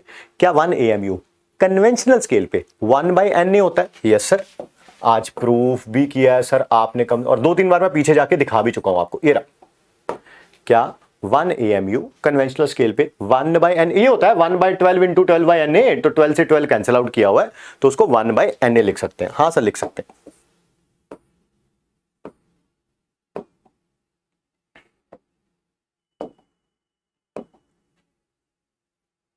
सॉरी, एक पेज आगे पीछे हो गया बट कोई बात नहीं, आपको जब नोट्स आएंगे वो सही आएंगे, नोट्स में सही कर दूंगा मैं वही लिख रहा हूं।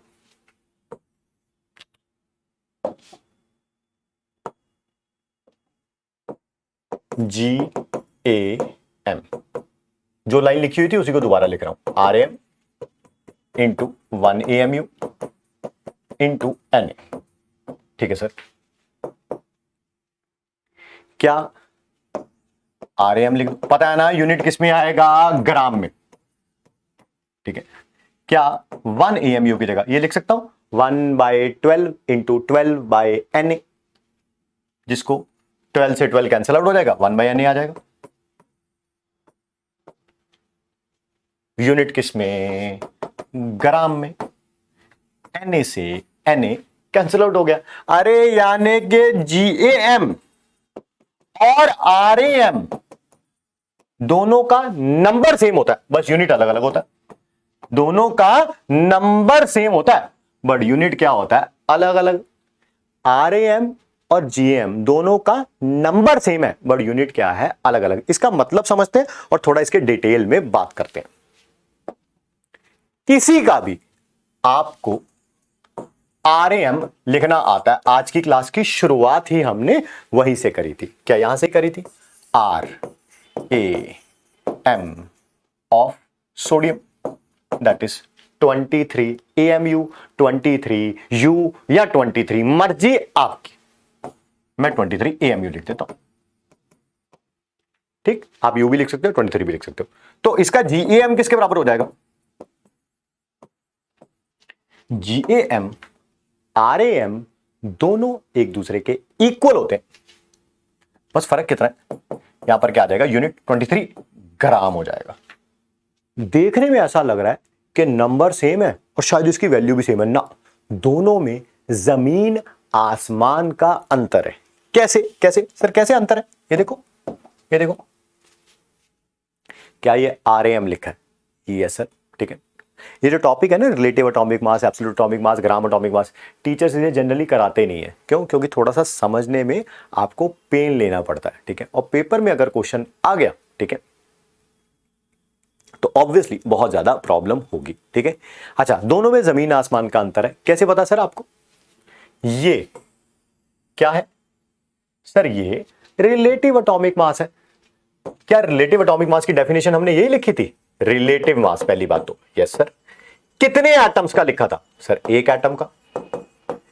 एक एटम ऑफ सोडियम का रिलेटिव मास इतना होगा सर। ये पहली बात तो ये एब्सोल्यूट मास है ना, खुद का मास है ये, ठीक है, किसी के साथ कंपेयर नहीं किया हुआ, एब्सोल्यूट मास है। कितने एटम्स का? कितने एटम्स का सर? Na एटम्स का, Na एटम्स का। Na मतलब 6.022 इंटू 10, इसके अंदर 6.022 इंटू 10⁻23 एटम्स है, इसके अंदर सिर्फ एक एटम है, ठीक। Na एटम्स इन ग्राम, ऐसा करते हैं, इसी को क्वेश्चन की फॉर्म में कन्वर्ट करते हैं ताकि आप ज्यादा अच्छे तरीके से समझ पाए। Question, find number of atoms in 60 you कह लो, एएमयू कह लो, ठीक है, दोनों में से कुछ, या 60 भी लिख सकते थे। फिर भाई अकेला 60 लिख देते हैं ना यार, तो बड़ा अजीब सा हो जाता, बंदे को यही नहीं पता चलता ये रिलेटिव लिखना था, एब्सोल्यूट लिखना था, ग्राम एटॉमिक लिखना था। इसी कारण या तो एएमयू या यू दिया होता of helium, B 60 gram of helium. ये आपको क्वेश्चन में गिवन होगा, ये सिंबॉलिक रिप्रेजेंटेशन ये गिवन होगी, इसके बारे में टेंशन नहीं लेनी आपको। चलो भाई क्वेश्चन करना शुरू करते हैं। सबसे पहले ए के बारे में बात करते हैं।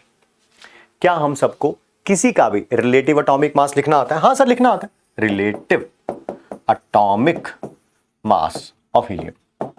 सर ये जो सिंबल होता है ना, इसको यू में लिख दो या एएमयू में लिख दो तो रिलेटिव एटॉमिक मास आ गया। 4u कह लो।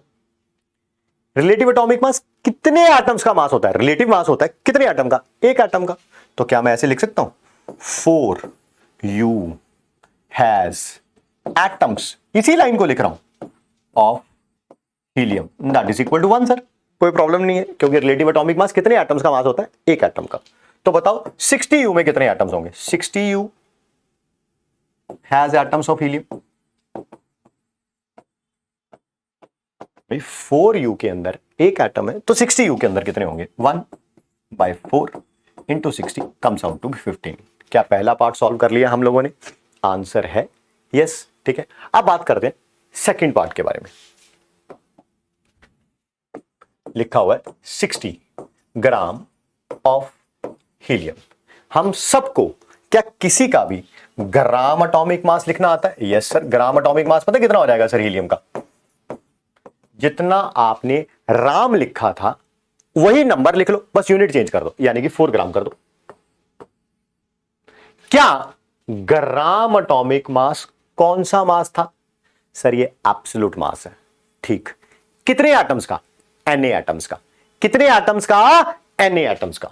तो इसके अंदर Na atoms of helium has मास कितना? 4 ग्राम। ठीक, क्लियर सर। इसी लाइन को दोबारा लिख रहा हूं, इसी लाइन को। क्या मैं इस लाइन को ऐसे लिख सकता हूं, 4 ग्राम of helium has atoms that is Na। हमें क्वेश्चन में कितने के अंदर पूछा हुआ है? 60 ग्राम के अंदर कितने एटम्स होंगे? 4 ग्राम के अंदर अगर Na है तो 60 ग्राम के अंदर कितने होंगे? That is Na by 4 into 60। ये 4 के टेबल पे 15 पे चला जाएगा। 15 इंटू N, 15 इंटू Na। ठीक है, ये क्वेश्चन भी हो गया। नाउ अगला क्वेश्चन वही जो पेट क्वेश्चन था। क्या 1 AMU की डेफिनेशन अगर हम चेंज कर दें, यानी कि 1/12 की जगह 1/x कर दें, तो क्या ग्राम एटॉमिक मास चेंज होगा? ठीक, कंपैरिजन करके देखते। मेरा मास कितने बताया था मैंने मेरी बॉडी का? That is 80 kg। पहले मेरा कंपैरिजन एक वुड के साथ किया जा रहा था, जो कितने की थी? 20 kg। तो मेरा रिलेटिव मास वुड के कंपैरिजन में 4 गुना हैवी है। अगर मेरा कंपैरिजन किसी आयरन के टुकड़े के साथ कर दिया जाए जो कि 40 kg है, क्या मेरा मास रिलेटिव मास चेंज हो जाएगा? Yes sir. आपकी पहले आपका रिलेटिव मास 4 टाइम्स आ रहा था, अब आपका रिलेटिव मास ट्वाइस आएगा। ठीक, ऐसा करने से मेरा खुद का मास चेंज होगा? नहीं सर, वो तो पहले भी 80 था, अभी भी 80 है ना। एब्सोल्यूट मास चेंज नहीं होगा। मान लो मेरे जैसे दुनिया में 10 आदमी है, 10 मोर पीपल जो मेरे जैसे हैं। यहां से यहां आने पर पहले वुड के साथ कंपैरिजन कर रहे थे, अब आयरन के साथ कंपैरिजन कर रहे हैं। क्या मेरा मास चेंज हुआ है? एब्सोल्यूट मास नहीं। क्या 10 के 10 लोगों का एब्सोल्यूट मास चेंज होगा? अरे सर आपका नहीं चेंज होगा, तो अगर आप जैसे 10 क्लोन और रख दिए जाए उन सबका भी चेंज नहीं होगा, एब्सोल्यूट मास चेंज नहीं होगा। ठीक, पहले भी मेरा 80 था, मेरे साथ जो बाकी 9 और होंगे, टोटल 10 हो गए ना हम लोग, टोटल 9 और होंगे, टोटल 10 हो गए। हम सबका पहले भी मास 800 kg होगा, एक का 80 है, 10 का 800 होगा। चाहे इसके साथ कंपैरिजन करो, इसके साथ एब्सोल्यूट मास रिलेटिव चेंज होगा, एब्सोल्यूट चेंज नहीं होगा।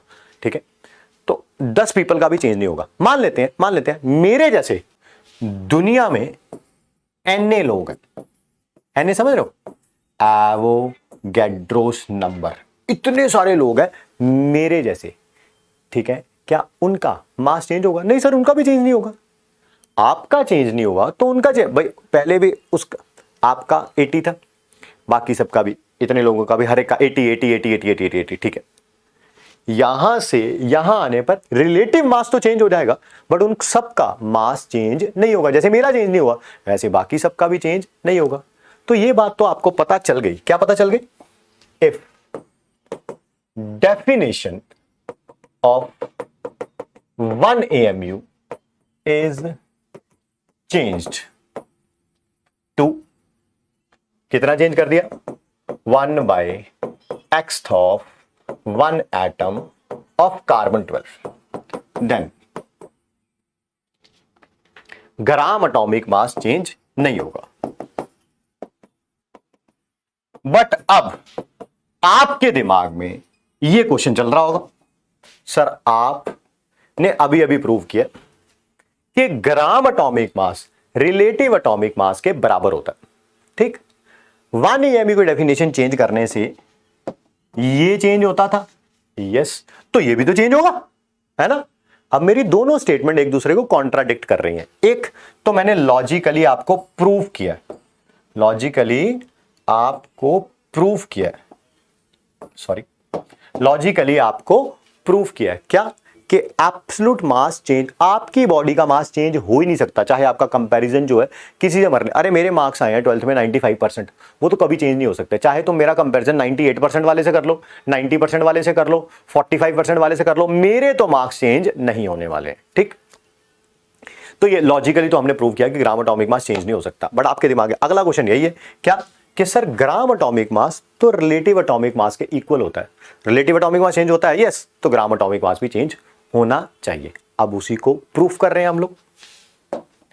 हमें ये पता है कि आपके दिमाग में क्या क्या डाउट्स आएंगे, इसी को एक्सपीरियंस बोलते हैं, हमें पता है। ठीक है, कंडीशन आपके ऊपर डिपेंड करती है भाई, आप नोट्स बना रहे हैं कि नहीं, आप उनको रिवाइज कर रहे हैं कि नहीं, आप डीपीपी सॉल्व कर रहे हैं कि नहीं। अगर आप ये सारे काम नहीं करेंगे, मैं आज ही आपको बता देता हूं, आपका सिलेक्शन नहीं होने वाला। कड़वे शब्द हैं पर सच्चाई यही है कि आपका सिलेक्शन नहीं होने वाला। अब आपके ऊपर डिपेंड करता है कि आप ये सारे काम करना चाहते हैं या नहीं करना चाहते हैं। वीडियो में कहीं पर भी प्रॉब्लम आए, मैंने एक एक लाइन को 4 बार बोला है, पॉज करिए, पीछे जाइए, उसको दोबारा पढ़िए, और इतनी सिंपल लैंग्वेज, और बहुत ही धीरे पढ़ा रहा हूं मैं, बहुत ही धीरे। आपने हेडफोन लगा रखे हो, ठीक है, शांत जगह पे बैठे हो, नोट्स बना रहे हो, तो सब समझ आएगा। हाँ, खाना खाते टाइम आप वीडियो देख रहे हैं साथ में, ठीक है, बस ऐसे टाइम पास के लिए ड्रॉपर बैच ज्वाइन कर लिया है, देख लेंगे, अगले साल हो जाएगा, कर लेंगे, ठीक है, कुछ नहीं होगा जी। ठीक है, कंपटीशन जो है तो 10% ही लोगों में। अगर मान लीजिए एक अप्रॉक्सीमेट नंबर ले लेते हैं कि मान लीजिए 15 लाख बच्चे जो है एग्जाम देते हैं, तो क्या आपको लगता है 15 लाख सीरियस एस्पिरेंट है? ना, मुश्किल से 1.5 लाख, मुश्किल से। ये भी मैं ज्यादा बता रहा हूं, बट चलो मान लो, कोई बात नहीं। कंपटीशन उन्हीं लोगों में है। बाकी 13,50,000 बच्चे, यानी कि 90% बच्चे वो रेस से पहले ही बाहर हैं। वो सिर्फ कहने को तैयारी करते हैं, तैयारी नहीं करते हैं, वो तैयारी नहीं करते, बस वो टाइम पास करते हैं। भाई आए, किसी इंस्टीट्यूट में एडमिशन ले लिया, चलो कर लेते हैं, हो जाएगा तो ठीक है, नहीं होगा तो ठीक है, एंड सो ऑन। ऐसा ही चलता रहता है। ठीक है, 2 महीने पढ़ लिया, बाकी 8 महीने पढ़ेंगे ही नहीं। 1-1.5 महीने बाद उनकी हालत देखोगे, सब कुछ छोड़ के बैठे होंगे, 25-25 दिनों का बैकलॉग हुआ होगा। ठीक है, फिर मैसेज करेंगे डाउट ग्रुप में, सर हमारा 25 दिन का बैकलॉग हो गया। सर क्यों? क्योंकि सर मेरा ना मन नहीं कर रहा था। ये कौन सी चीज होती है भाई? मन कौन सी चीज होती है? ठीक है, कहाँ होता है ये शरीर में मन? आपके दिल में होता है, दिमाग में होता है, घुटनों में होता है, ठीक है, एड़ियों में होता है। कहाँ होता है ये मन? ये मन भगवान ने उन्हीं लोगों की बॉडी के अंदर स्पेसिफिकली डाल रखा है जिन्होंने नाकामयाब होना होता है, क्योंकि उनको बहाना भी तो चाहिए ना कोई, ठीक है। मैं कितना अच्छा लगेगा आज से 10 15 20 साल बाद आपकी नई जनरेशन होगी, आपके फ्यूचर जनरेशन होगी, ठीक है, आप उसे बोलेंगे अरे मैं भी डॉक्टर बन जाता, ठीक है, बस मेरा मन नहीं कर रहा था, ठीक है, मेरा मन करता तो मैं डॉक्टर। और कितने ऐसे लोग होंगे जो आपकी इस बातों का विश्वास करेंगे, ठीक है। ऐसे लोग भी होते हैं जो इन बातों का विश्वास करते हैं। कौन होते हैं? वही जिनका खुद का मन नहीं कर रहा होता कुछ जिंदगी में बनने का, ठीक है। तो ऐसे लोग भी एग्जिस्ट करते हैं, ठीक है। बट मेक श्योर रहिए, फोकस रहिए, ठीक है। सिलेक्शन होगा, इसी बैच से होगा, बहुत जबरदस्त होगा। ये भी आप देखेंगे अगले साल रिजल्ट आएगा ना, ठीक है, आप देखेंगे। और हमारे पास मतलब कि विद द हेल्प ऑफ अलग पांडे सर पूरा प्लान है, मतलब कि ना एवरीथिंग इज प्लान्ड, कुछ भी छूटा नहीं है, ठीक है। बट कंडीशन यही है, आप उस प्लान में शामिल हैं कि नहीं है, आप उस प्लान को फॉलो कर रहे हैं कि नहीं, ठीक है। कल की क्लास देख रहे थे आप, बड़ी बेसिक थी, ठीक है, क्योंकि पहली क्लास थी ना यार, प्रोटॉन इलेक्ट्रॉन न्यूट्रॉन वगैरह बताया। आज की क्लास का लेवल अच्छा है, अगली क्लास कैसी होगी but topic to topic vary करेगा, ठीक है। ध्यान से सुनिए, समझिए मैं क्या प्रूव करने जा रहा हूं कि 1 AMU की डेफिनेशन चेंज करने पर GAM चेंज नहीं होगा, ठीक। पहले बात करते हैं on conventional scale. Conventional scale में क्या RAM ऐसे लिखा जाता था, मास of one atom divided by 1 AMU on conventional scale. 1 AMU on conventional scale को ऐसे लिख सकता हूं 1/12 इंटू 12/Na। सर इसमें ही आम लिखो, कन्वेंशनल स्केल पे that is Ram into 1 AMU। Ram mass of one atom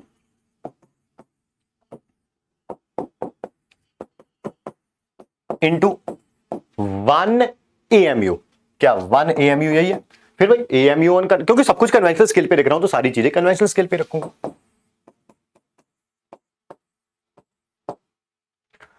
गाम ऑन कन्वेंशनल स्केल, ठीक है, किसके बराबर? मास of one atom.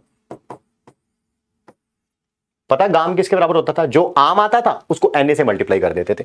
Mass of one atom 1/12 into 12/Na।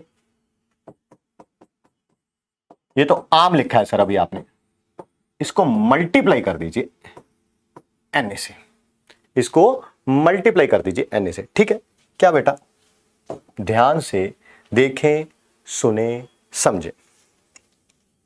क्या ये 12 से 12 कैंसिल आउट हो जाएगा? Yes sir. पता है ना ये डिवाइड किया हुआ है Na से, Na ऊपर चला जाएगा, यानी कि इससे कैंसिल आउट हो जाएगा। ये डिवाइड किया हुआ है Na से, Na ऊपर चला जाएगा, और यहां पर डिनोमिनेटर में Na है, न्यूमिनेटर में Na है, दोनों कैंसिल आउट हो जाएंगे, ठीक। क्या ये 12 से 12 कैंसिल आउट हो जाएगा, ठीक।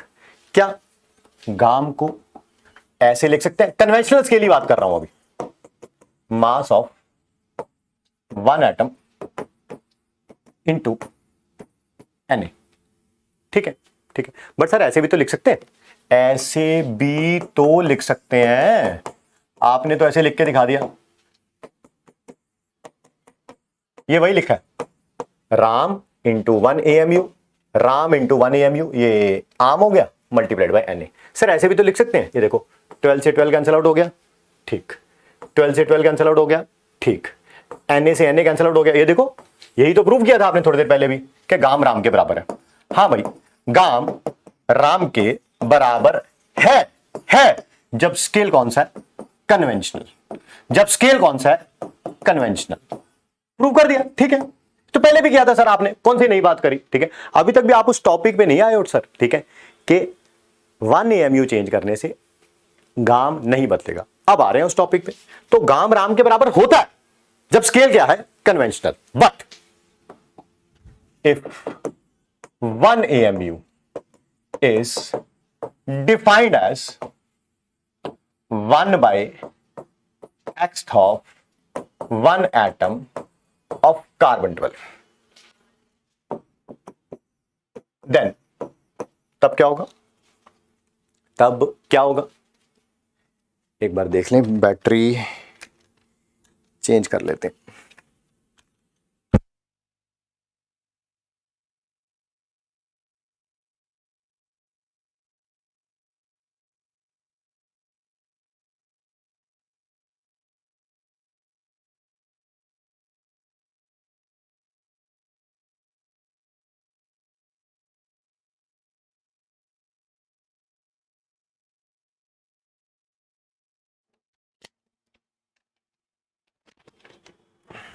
देखिए, देन राम क्या था, non conventional scale, non conventional, mass of one atom divided by 1 AMU और नॉन कन्वेंशनल स्केल क्या वो यही था, 1/x इंटू 12/Na। सर आम लिखो, on non conventional scale that is Ram into 1 AMU on non conventional scale, Ram ये रहा non conventional scale पे, multiplied by 1 AMU on non conventional scale, यही था। ठीक, नेक्स्ट लिखेंगे गाम, गाम GAM। सर GAM किसके बराबर होता था, आम इंटू Na।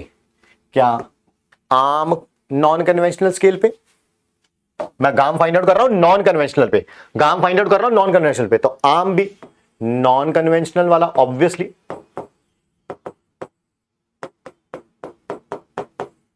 ये आ गया आम यहां तक, ये रहा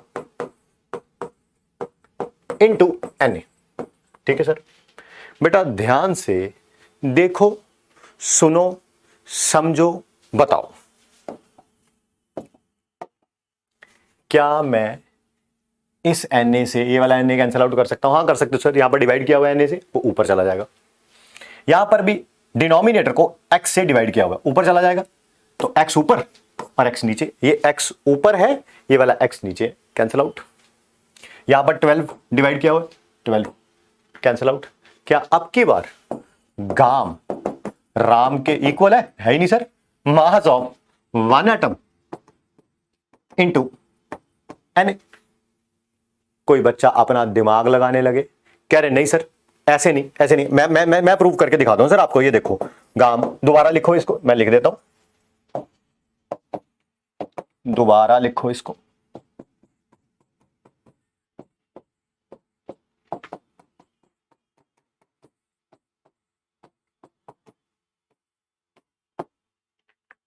सर ये देखो, क्या ये राम नहीं है नॉन कन्वेंशनल स्केल पे, क्या ये राम नहीं है नॉन कन्वेंशनल स्केल पे, बिल्कुल है। क्या ये बदलेगा सर 1 AMU की चेंज करने से डेफिनेशन, हाँ सर बदलेगा, तो सर ये बदलेगा तो ये भी तो बदलना चाहिए, नहीं, जो चेंज इसमें आया है, जो चेंज आपने इसमें आया, क्या वही चेंज यहां पे तो आया, इसका मतलब है आपने x से मल्टीप्लाई कर दिया, तो इसका मतलब क्या, आपने उसी को x से डिवाइड कर दिया, सेम चीज को सेम चीज से मल्टीप्लाई कर दो, सेम चीज से डिवाइड कर दो, वैल्यू क्या रहती है सेम। अरे यही चेंज किया ना, 1/x थी तो किया ना, ये डिवाइड किया x से, ऊपर चला जाएगा, यहां पर x से डिवाइड कर रखा है, x और x दोनों क्या हो जाएंगे, कैंसिल आउट हो जाएंगे। ठीक, यानी कि जो चेंज इसमें आया वही चेंज इसमें भी आया है। ठीक है, सो गाम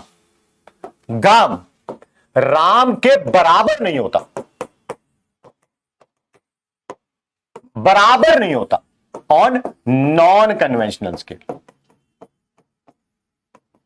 प्रूफ आपके सामने, तो आप कैसे कह सकते हो कि राम बदलेगा और गाम भी बदलेगा, जैसे जैसे एक छोटा बच्चा है, उसको 10 रुपए का नोट दिया जाता है रोज, अपनी पॉकेट मनी, और उससे वो एक डेयरी मिल्क परचेज कर लाता है, उसे ये नहीं पता ये 10 रुपए का नोट है, डेयरी मिल्क 10 रुपए की एक आती है, कुछ नहीं पता उसे, बस उसका ये काम है शॉपकीपर को 10 रुपए का नोट देना, वहां से एक डेयरी मिल्क लेना। ठीक, उसको इतना ही पता बस, ठीक है, 10 रुपए दिए डेयरी मिल्क आ गई। ठीक, ऐसे चलता रहता है रोज, उसके दिमाग में फिट हो जाता है 10 rupees is equal to Dairy Milk, है ना, उसके दिमाग फिट हो जाएगा, बिकॉज उसको तो पता ही नहीं है पैसों का सिस्टम क्या होता है, 10 रुपए देता है डेयरी मिल्क ले लेता है।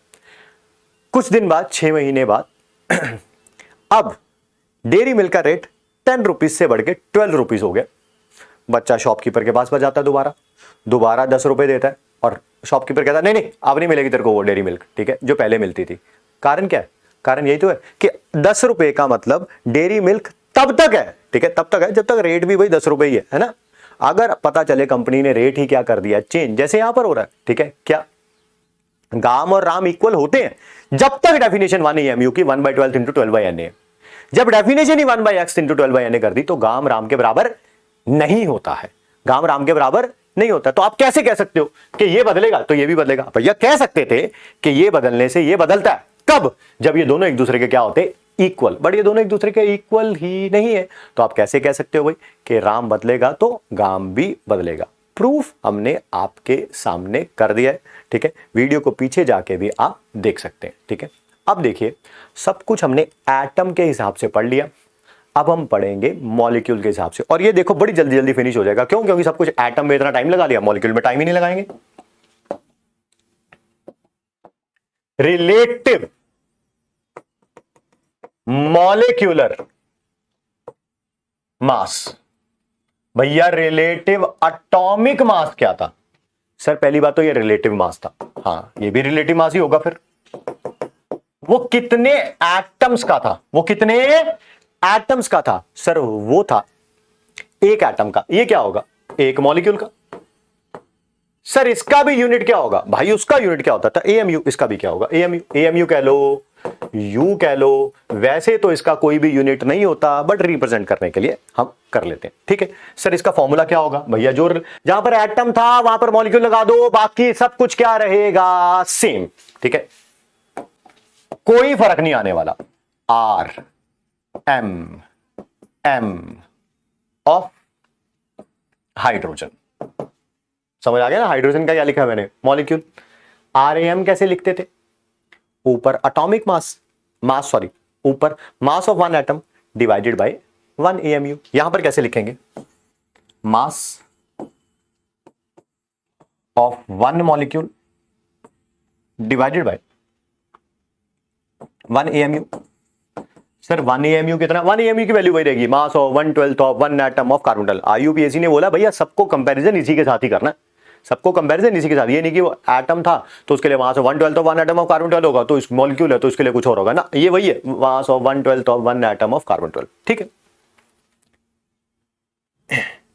मैं यहां से ये रब कर रहा हूं, क्यों रब किया सर? क्योंकि वो हाइड्रोजन के लिए बता दिया था ना, हाइड्रोजन के लिए आगे बता देते हैं। ये तो जनरल बुल लिखा है मैंने। रिलेटिव मॉलिक्यूलर मास किसके बराबर होगा? Mass of one molecule divided by 1 AMU. Sir hydrogen के लिए बताओ, जो आपने रब कर दिया था, लो भाई लिख लो, R M M of hydrogen that is mass of one molecule of hydrogen divided by 1 AMU. Sir इसकी वैल्यू कितनी आती है? जैसे वहां पर तो आपने पता क्या कहा था, सिंबल लिख लो, सिंबल की जो भी वैल्यू उसको यू में लिख लो, ठीक है, रिलेटिव एटॉमिक मास आ जाता था। यहां पर कैसे आएगी? हाइड्रोजन का सिंबल यही होता है, यस। एक हाइड्रोजन का अगर मास नंबर 1 है तो 2 का कितना होगा? सर 2। लो यहां पर 2 लिख लो, खत्म। अगर एक का 16 होता तो 2 का 32 लिख देता, एक का 14 होता 2 का 28 लिख देता, ठीक। इस 2 का मतलब क्या? फिर वही, इसको या तो 2 एएमयू लिखो या 2 यू लिखो, या अकेला 2 भी लिख सकते हो। मैं 2 यू लिख रहा हूं। क्या मतलब हुआ इस लाइन का? मतलब वही हुआ सर जो रिलेटिव एटॉमिक मास में होता था। क्या? 1 molecule of hydrogen is 2 times heavy as compare to 1 AMU.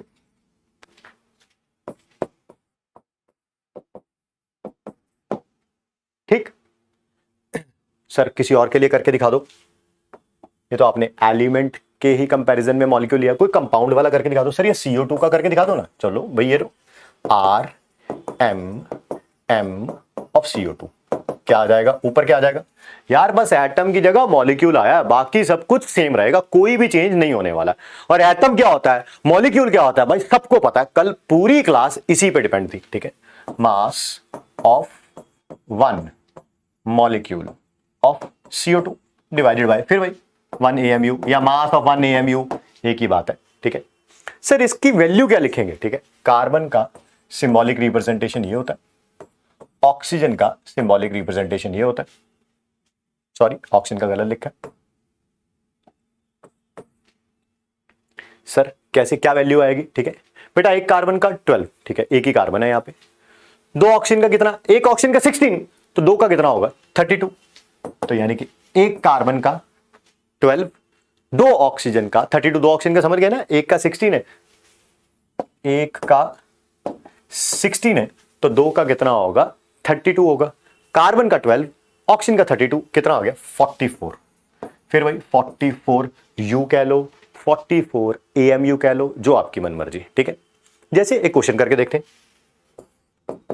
Find number of molecules in 88 U of CO2। पता ही है, जब भी U लिखा होगा या AMU लिखा होगा, ये रिलेटिव मास दिया होगा। सर एटॉमिक के मॉलिक्यूलर, भाई ये एटम है के मॉलिक्यूल है? सर मॉलिक्यूल है, तो फिर रिलेटिव मॉलिक्यूलर मास है। अगर एटम होता तो रिलेटिव एटॉमिक मास होता, कोई बताने वाली बात है ही नहीं। ये मैं सॉल्व कर चुका हूं, इसकी हेल्प ले रहा हूं। क्या मैं ऐसे बोल सकता हूं? ऐसे बोल सकता हूं, रिलेटिव मॉलिक्यूलर मास कितने मॉलिक्यूल्स का मास होता है? कितने? सर एक। कितने? एक।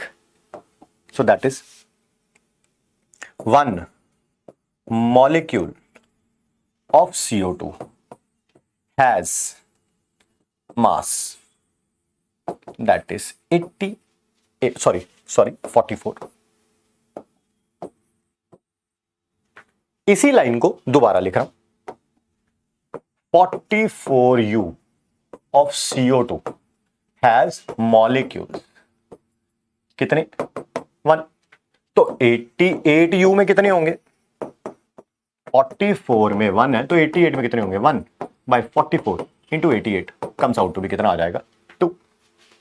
ठीक, क्या डेफिनेशन 1 AMU की चेंज कर देंगे? रिलेटिव मॉलिक्यूलर मास चेंज होगा? Yes sir. सर कैसे?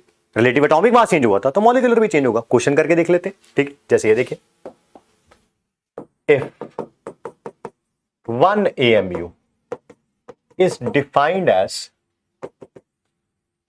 1 by 60th of 1 atom of carbon 12। ठीक है, डेफिनेशन 1 AMU की चेंज कर दी। Then find new relative molecular mass of methane. अगर RMM on conventional scale is 16U।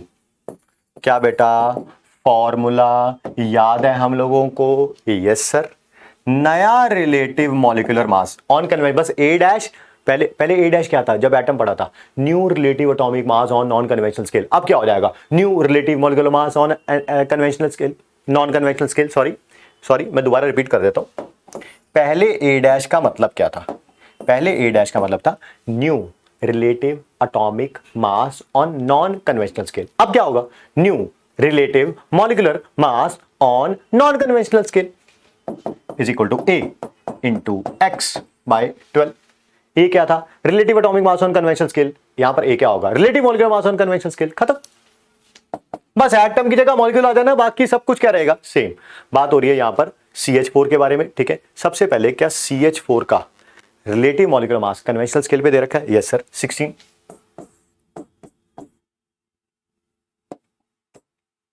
Sir x कितना होगा? x क्या था? Definition of 1 AMU 1 by x 1 by 60th, तो यहां पर 60 आ जाएगा। क्या वैल्यू? 80U हो जाएगी। लो भाई खत्म। तो नया रिलेटिव मॉलिक्यूलर मास मीथेन का on non conventional scale is 80U। अगर डेफिनेशन 1 AMU की क्या होती? ये। ठीक है सर। एब्सोल्यूट मॉलिक्यूलर मास। ऐसा नहीं लग रहा हम लोग रिवीजन कर रहे हैं, बस एटम की जगह मॉलिक्यूल आ गया जी, बाकी सब कुछ क्या है? सेम। सर इसकी डेफिनेशन क्या होगी? ये मास होगा। कौन सा मास? एब्सोल्यूट मास। कौन सा मास? एब्सोल्यूट मास। एब्सोल्यूट मास मतलब खुद का मास, कंपैरिजन नहीं है। किसका? कितने मॉलिक्यूल का? 1 मॉलिक्यूल का इन ग्राम। ठीक है, कैसे लिखेंगे? AMM को, एब्सोल्यूट मॉलिक्यूलर मास को, that is mass of 1 molecule. लो भाई, बस यूनिट याद रख लेना कि ग्राम में रखनी। याद है जो हमने एटॉमिक में किया था, सारी चीज रिवाइज हो रही है। अब पता नहीं वो आप उसको रिलेट कर पा रहे हैं कि नहीं कर पा रहे। कितनी कंसंट्रेशन से आपने क्लास ली है। हम क्लास ले रहे हैं, जिस भी जगह पर क्लास ले रहे हैं, रूम बंद है, आसपास से कोई आवाज नहीं आ रही है। ठीक है, कोई फोन नहीं है हमारे पास। ठीक है, आपके पास तो फोन मजबूरी है जो सामने चल रहा है, बट आप उसमें व्हाट्सएप देखना, फेसबुक देखना, वो तो मजबूरी नहीं है ना। ठीक है, वो तो मजबूरी नहीं है। ठीक है, तो किसी भी तरह का डिस्ट्रैक्शन नहीं है यहां पे। क्या आप उतने फोकस से क्लास ले रहे हैं? वो आप पे डिपेंड करता है भाई। ठीक है, वो तो मैं आपके घर पे आके नहीं देख सकता, बट उसी से पता चलने वाला। ठीक है, मेरा एक फर्म बिलीव है, फर्म मतलब ना, इस विश्वास को आप चेंज ही नहीं कर सकते। ठीक है, आप किन किन को बेवकूफ बना सकते हैं। ठीक है, वो बातें क्लियर है। कैसे? पहली बात तो आप खुद को बेवकूफ बना सकते हैं। अरे यार आज नहीं पढ़ते ना, कल पढ़ लेंगे ना, सुबह उठ जाएंगे ना, कल कर लेंगे। ठीक है, आप बना सकते हैं। आप पेरेंट्स को बेवकूफ बना सकते हैं। कैसे? अनफॉर्चुनेट है, करना नहीं चाहिए पेरेंट्स के साथ, बट बच्चे करते हैं। क्या? पढ़ नहीं रहे होते, जैसे कोई रूम में आता है, किताब खोल के बैठ जाते हैं, अच्छा 5 मिनट पढ़ने की एक्टिंग करी, उसके बाद जो है वो किताब बंद कर दी या दिमाग कहीं और चला गया। ठीक, तो आप कर सकते हैं। आप हमें टीचर को बेवकूफ बना सकते हैं। हमें कोई आप बैच उसमें डाउट ग्रुप में बोल सकते हैं, अरे सर मैं तो सब कुछ पढ़ रहा हूं, मैं तो कॉपी भी रिवाइज कर रहा हूं, सर मैं सब कुछ कर रहा हूं। ठीक है, तो बेवकूफ बना सकते हैं। I agree with it completely, but आप एक जाने को बेवकूफ नहीं बना सकते। ठीक है, एंड उसका नाम है, ठीक है, जिसको भी आप मानते हैं, दैट इज भगवान ना। मतलब कि जो भी आपका गॉड है वो आपको पता होगा। ठीक है, जिनको भी आप मानते हैं भाई, उन्होंने एक आपके नाम की, ठीक है, एक डायरी लगा ली है। ठीक, इस साल जो जो करने वाले हो ना, वो रोज उस डायरी में लिखा जाता है। ठीक है, and end of the day उसी का रिजल्ट है जो आपका फाइनल रिजल्ट आने वाला है। ये बात पक्की है। मैंने भाई साहब ऐसे ऐसे बच्चों को देखा है जो प्रिपरेशन करने जब आते हैं तो कुछ भी नहीं आता होता, कुछ भी नहीं आता होता, बट हाँ भाई मेहनत करते करते करते करते करते करते करते करते 1 साल जब बीतता है, टीचर ही जो खुद कह रहा है कि उसे कुछ नहीं आता होता, वही 7 8 9 महीने बाद कहता भाई इसने कितनी मेहनत कर ली यार, कहाँ आया था और कहाँ पहुंच गया, और उसका सिलेक्शन हो जाता है। ठीक है, तो वो सब आपकी मेहनत पे डिपेंड करता है। तो आप एक जाने को बेवकूफ नहीं बना पाएंगे, इस बात को याद रख लीजिएगा। वो है भगवान। उसने ऐसे सीसीटीवी कैमरा लगा रखे हैं, ठीक है, जिसमें सब कुछ दिख रहा है, और एक बंदा आपका हिसाब कर रहा है, और उसी के हिसाब से आपके अगले साल पेपर आने वाला। ठीक है, उसी के हिसाब से। ये बात को याद रख लेना, इस बात को अपने माइंड में रखना। ठीक है, चलिए जी, एब्सोल्यूट मॉलिक्यूलर मास। फिर वही बात जो एब्सोल्यूट एटॉमिक मास में किया था, क्या हम 1 AMU से डिवाइड कर दें? 1 AMU से मल्टीप्लाई कर दें? हाँ सर कर सकते हो, उसमें कौन सी बड़ी बात है, सेम चीज। क्या इसको रिलेटिव मॉलिक्यूलर मास बोलते थे? हाँ सर। सो एब्सोल्यूट मॉलिक्यूलर मास किसके बराबर आ गया? Relative molecular mass into 1 AMU। Sir एक आध एग्जांपल बता दो ना। लो, मान लो मुझे absolute molecular mass find out करना है CO2 का, तो किसके बराबर होगा? रिलेटिव मॉलिक्यूलर मास CO2 का इंटू 1 AMU। अभी अभी हम लोगों ने रिलेटिव मॉलिक्यूलर मास CO2 का फाइंड आउट किया था, 44U आया था कन्वेंशनल स्केल पे।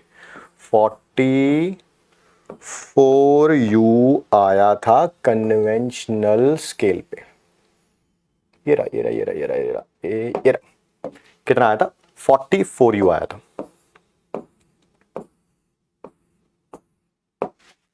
तो रख लो भाई, ये रहा 44 इंटू 1 AMU। 1 AMU की वैल्यू पता है कन्वेंशनल स्केल पे? हाँ सर पता है, 1.67 इंटू 10⁻24 ग्राम।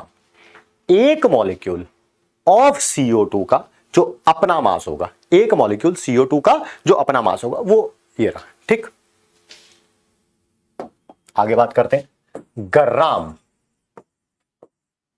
मॉलिक्यूलर मास, जिसको क्या बोलते हैं हम लोग? GM। सर ग्राम एटॉमिक मास क्या था? एब्सोल्यूट मास Na एटम्स का। ग्राम मॉलिक्यूलर मास हो क्या होगा? एब्सोल्यूट मास Na मॉलिक्यूल्स का, एटम की जगह मॉलिक्यूल आया, खत्म भाई। Absolute mass of Na molecules, ठीक। लिख के देख लेते क्या, GMM यही होगा। एक मॉलिक्यूल का एब्सोल्यूट मास फाइंड आउट कर लिया, एक मॉलिक्यूल का, उसको Na से मल्टीप्लाई कर दे। सर फिर वही रिपीट कर रहे हो आप, GM किसके बराबर होगा था, AAM इंटू Na। क्या मैं AMM की जगह RMM इंटू Na लिख सकता हूं? हाँ सर लिख सकते हो। सॉरी, RMM इंटू 1 AMU लिख सकता हूं? हाँ सर लिख सकते हो। क्या कन्वेंशनल स्केल पता ही है, कन्वेंशनल स्केल पे 1 by AMU 1/12 into 12 by Na होता था, जिसको 1 बाई Na बोल सकते हैं। सब वही है यार, ठीक है। लो भाई, बस यूनिट याद रखना, ग्राम में आएगा। यूनिट याद रखना, ग्राम में आएगा। यूनिट याद रखना, ये ग्राम में आएगा। यहां पर भी लिख दे, ग्राम में आएगा। क्या बेटा,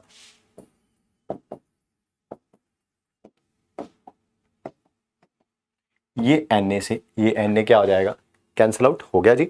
तो GMM किसके बराबर आ गया, RMM। बस यूनिट क्या होगा, ग्राम में। GMM RMM इन ग्राम। कोई पूछ ले कि GMM बताइए, पता है ना ये इक्वल टू कब है, कन्वेंशनल स्केल पे। नॉन कन्वेंशनल पे एक दूसरे के इक्वल नहीं होते, ये प्रूव किया था जी हम लोगों ने, ठीक है। GMM, ठीक है, किसके बराबर होगा, दैट इज जो RMM आएगा इन ग्राम में। इसको ऐसे लिख लूं, जैसे कोई बोले कि GMM बताओ CO2 का, क्या हम लोगों ने CO2 का RMM निकाला था? यस सर, 44 आया था, बस उसको ग्राम में लिख लो भाई, हो गया 44 ग्राम, ठीक। हम लोगों ने एटम्स के लिए, पता है ना, 1 AMU की डेफिनेशन चेंज करूंगा तो GMM नहीं बदलेगा। जैसे GM नहीं बदला था वैसे ही GMM नहीं बदलेगा, ठीक। प्रूफ हमने किया हुआ था आज, बस एटम की जगह मॉलिक्यूल लिखना था बेटा। एटम्स के लिए भी पढ़ लिया, मॉलिक्यूल्स के लिए भी पढ़ लिया, सिमिलरली आयंस के लिए भी होगा। रिलेटिव आयनिक मास, एब्सोल्यूट आयनिक मास, ग्राम आयनिक मास को फॉर्मूला मास भी बोल देते हैं, ठीक है। बट वो हमें ज़्यादा करना नहीं है, तो इस कारण मैं आयंस को थोड़ा क्या रख रहा हूँ, साइड में रख रहा हूँ, ठीक है। एटम्स और मॉलिक्यूल्स के बारे में हमें बात करनी थी, वो हमने कर ली है, ठीक है। आज की क्लास को एक नहीं, हो सके तो 2 बार देखिएगा। नोट्स बड़े अच्छे तरीके से बनाइएगा। नोट्स को घोल के पीने के बाद DPP अटेम्प्ट करिएगा, उससे पहले नहीं। जब तक आपकी पिछली क्लास रिवाइज ना हो जाए, जो कल ली थी, जो आज ली है, एक एक शब्द आपको क्लियर ना हो जाए, ठीक है, उसके बाद जो है आप DPP सॉल्व करेंगे, उससे पहले नहीं। जहां प्रॉब्लम आए वीडियो पॉज करो, एक एक लाइन को 4-4 बार बोला गया, आप उसे आराम से देखिए। I hope, pray and wish, जो जो बातें आपको क्लास में बताई जा रही हैं आप उसे फॉलो करें, नहीं तो फिर उसके बाद तो जिंदगी भर का रिग्रेट तो है ही कि हाँ यार, उस साल हमने अगर अपने टीचर्स की बात सुनी होती तो शायद जिस स्थिति में हम लोग हैं ऐसा ना होता। पर मुझे लगता है आप सब लोग समझदार हो, ठीक है, आप टाइम का यूटिलाइजेशन करोगे और क्लास को अच्छे तरीके से पढ़ोगे, समझोगे, ठीक है, और रिवाइज करोगे। और उसके बाद बहुत अच्छे तरीके से एक एक चीज जो क्लास में सर ने कराई है वो पढ़ने के बाद, रिवाइज करने के बाद, एक एक क्वेश्चन जो सर ने कराया वो खुद करने के बाद, खुद करना है, ठीक है। टीचर ने नहीं, टीचर के आंसर को नहीं देखना, पहले रिवाइज किया, फिर उन क्वेश्चंस को अटेम्प्ट किया, उसके बाद DPP को सॉल्व करिएगा, ठीक है। So I will see you next time. Thanks for giving us your time. Thank you बच्चों।